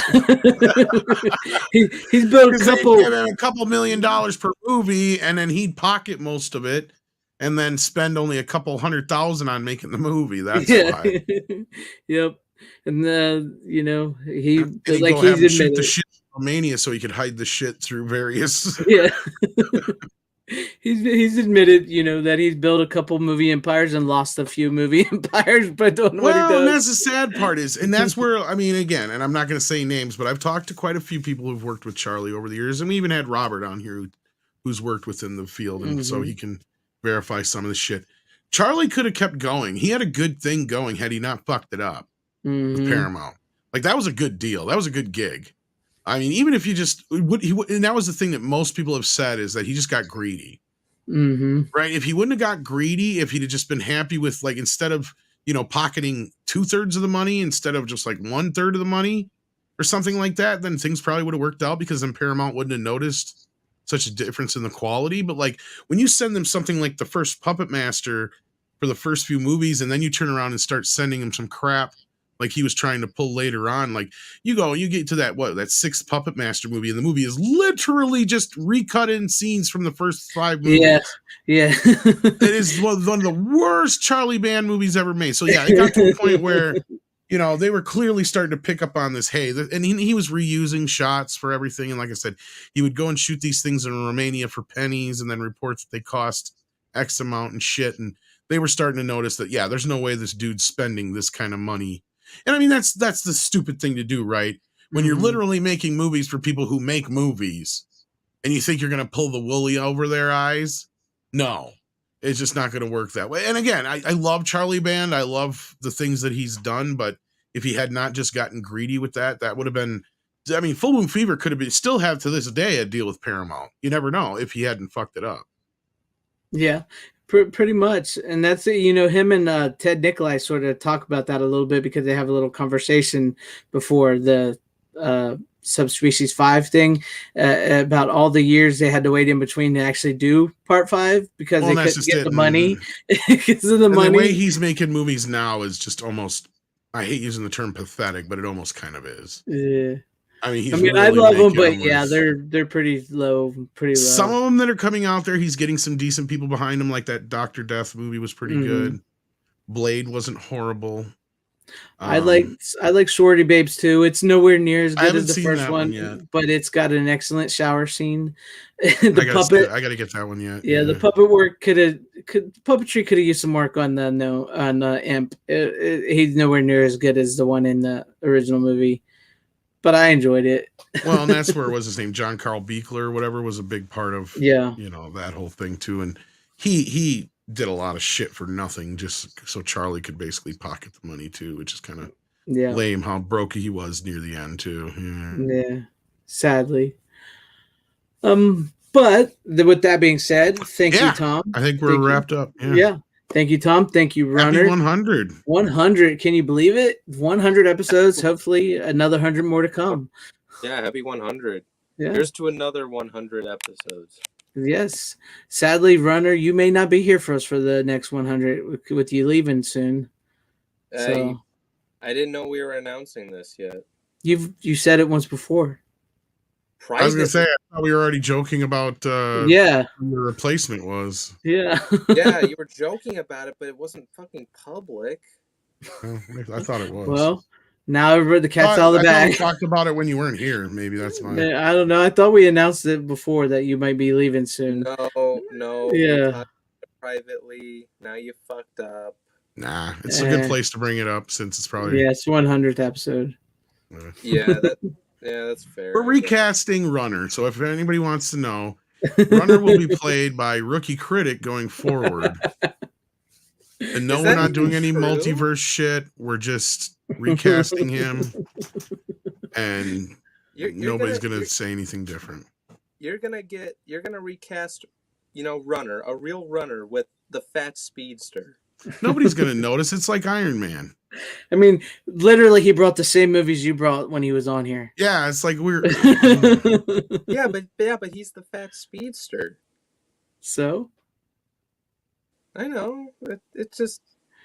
but as we close out the show here, thank you, Tom. I really do appreciate it. $25. Buy a 4K Blu-ray. Congratulations. Thank you so very much. I will, because I will. As soon as I get this money, I will. Because I don't get it till next month. But thank you so very much. Right? I should know. have just sent it to you on PayPal, but that should be enough to get Jaws 2 or. Oh, definitely. Trunick I have enough to get Jaws 2 now. My problem is I wait too long sometimes because I have the money to buy the movies, and I'll like go through and I'll go add to cart, take out a cart. No, I want this. Yeah. That's my problem. But thank you so very much. I appreciate it, Tom. Too. Yeah. And I haven't been buying all that much just because I really do need to save money. I'm a bit of a waffler. That's my biggest problem. I'm a waffler because I'll have the money to buy stuff and I'll waffle back and forth until I finally go do it. So that's my problem. And sometimes I miss out when I do that because I wait too long. But I appreciate it, Tom, very much. Appreciate it, Runner. Thank you to everybody in chat, everybody watching. Happy 100. Here's to 100 more. Thank you all for joining us as always. Thank you to Austin, our special guest, for joining us as long as he did. I truly appreciate that, Austin. And look at this, Steven. It's send it out right before I was about to close down. It just hasn't popped up over here yet. I'm waiting for it to pop up. Thank you very much, Steven, for the $5 super chat. Congratulations on 100 episodes. Thank you. I appreciate it. And you're a big part of this too. And you're like I said, you're always welcome to come on as well too, Steven. You're there for us as well. Yeah, Steven's a good dude. Yes. Appreciate y'all. You guys don't have to go home. No, I'm sorry that that Runner had to find out this way that we're recasting him as rookie critic. But yeah. I is what it is. Listen, man, of all people, you're both white boys. You look alike. Yeah, totally. We look alike. So. Oh my god. I think Runner's a bit fat phobic here. Like I said, nobody's gonna notice. Just like Iron Man and Iron Man 2. It's gonna be nobody knows. I'm here. Knows. Let's deal with it. Move on. Like there's I can't even tell the difference between Terrence Howard and Don Cheadle. See, sometimes it's like Terrence Cheadle and Don Howard. Yeah, I don't even know who's who. I totally can't tell the difference between. Have you seen that? I'll never be able to tell the difference between you guys. I have a feeling already. I'm gonna have to apologize to Rookie because I keep calling him Runner over and over again because you guys look so much alike. That reminds me of that skit with David Allen Greer, who wrote a book for white people to help tell them apart, to help tell black people apart.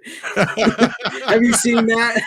No, I don't think. Maybe was it on In Living Color or what was it on? No, it's one of its past. I don't remember what it's from. It might have been from like his show. I think he had like a David Allen Greer talk show or something.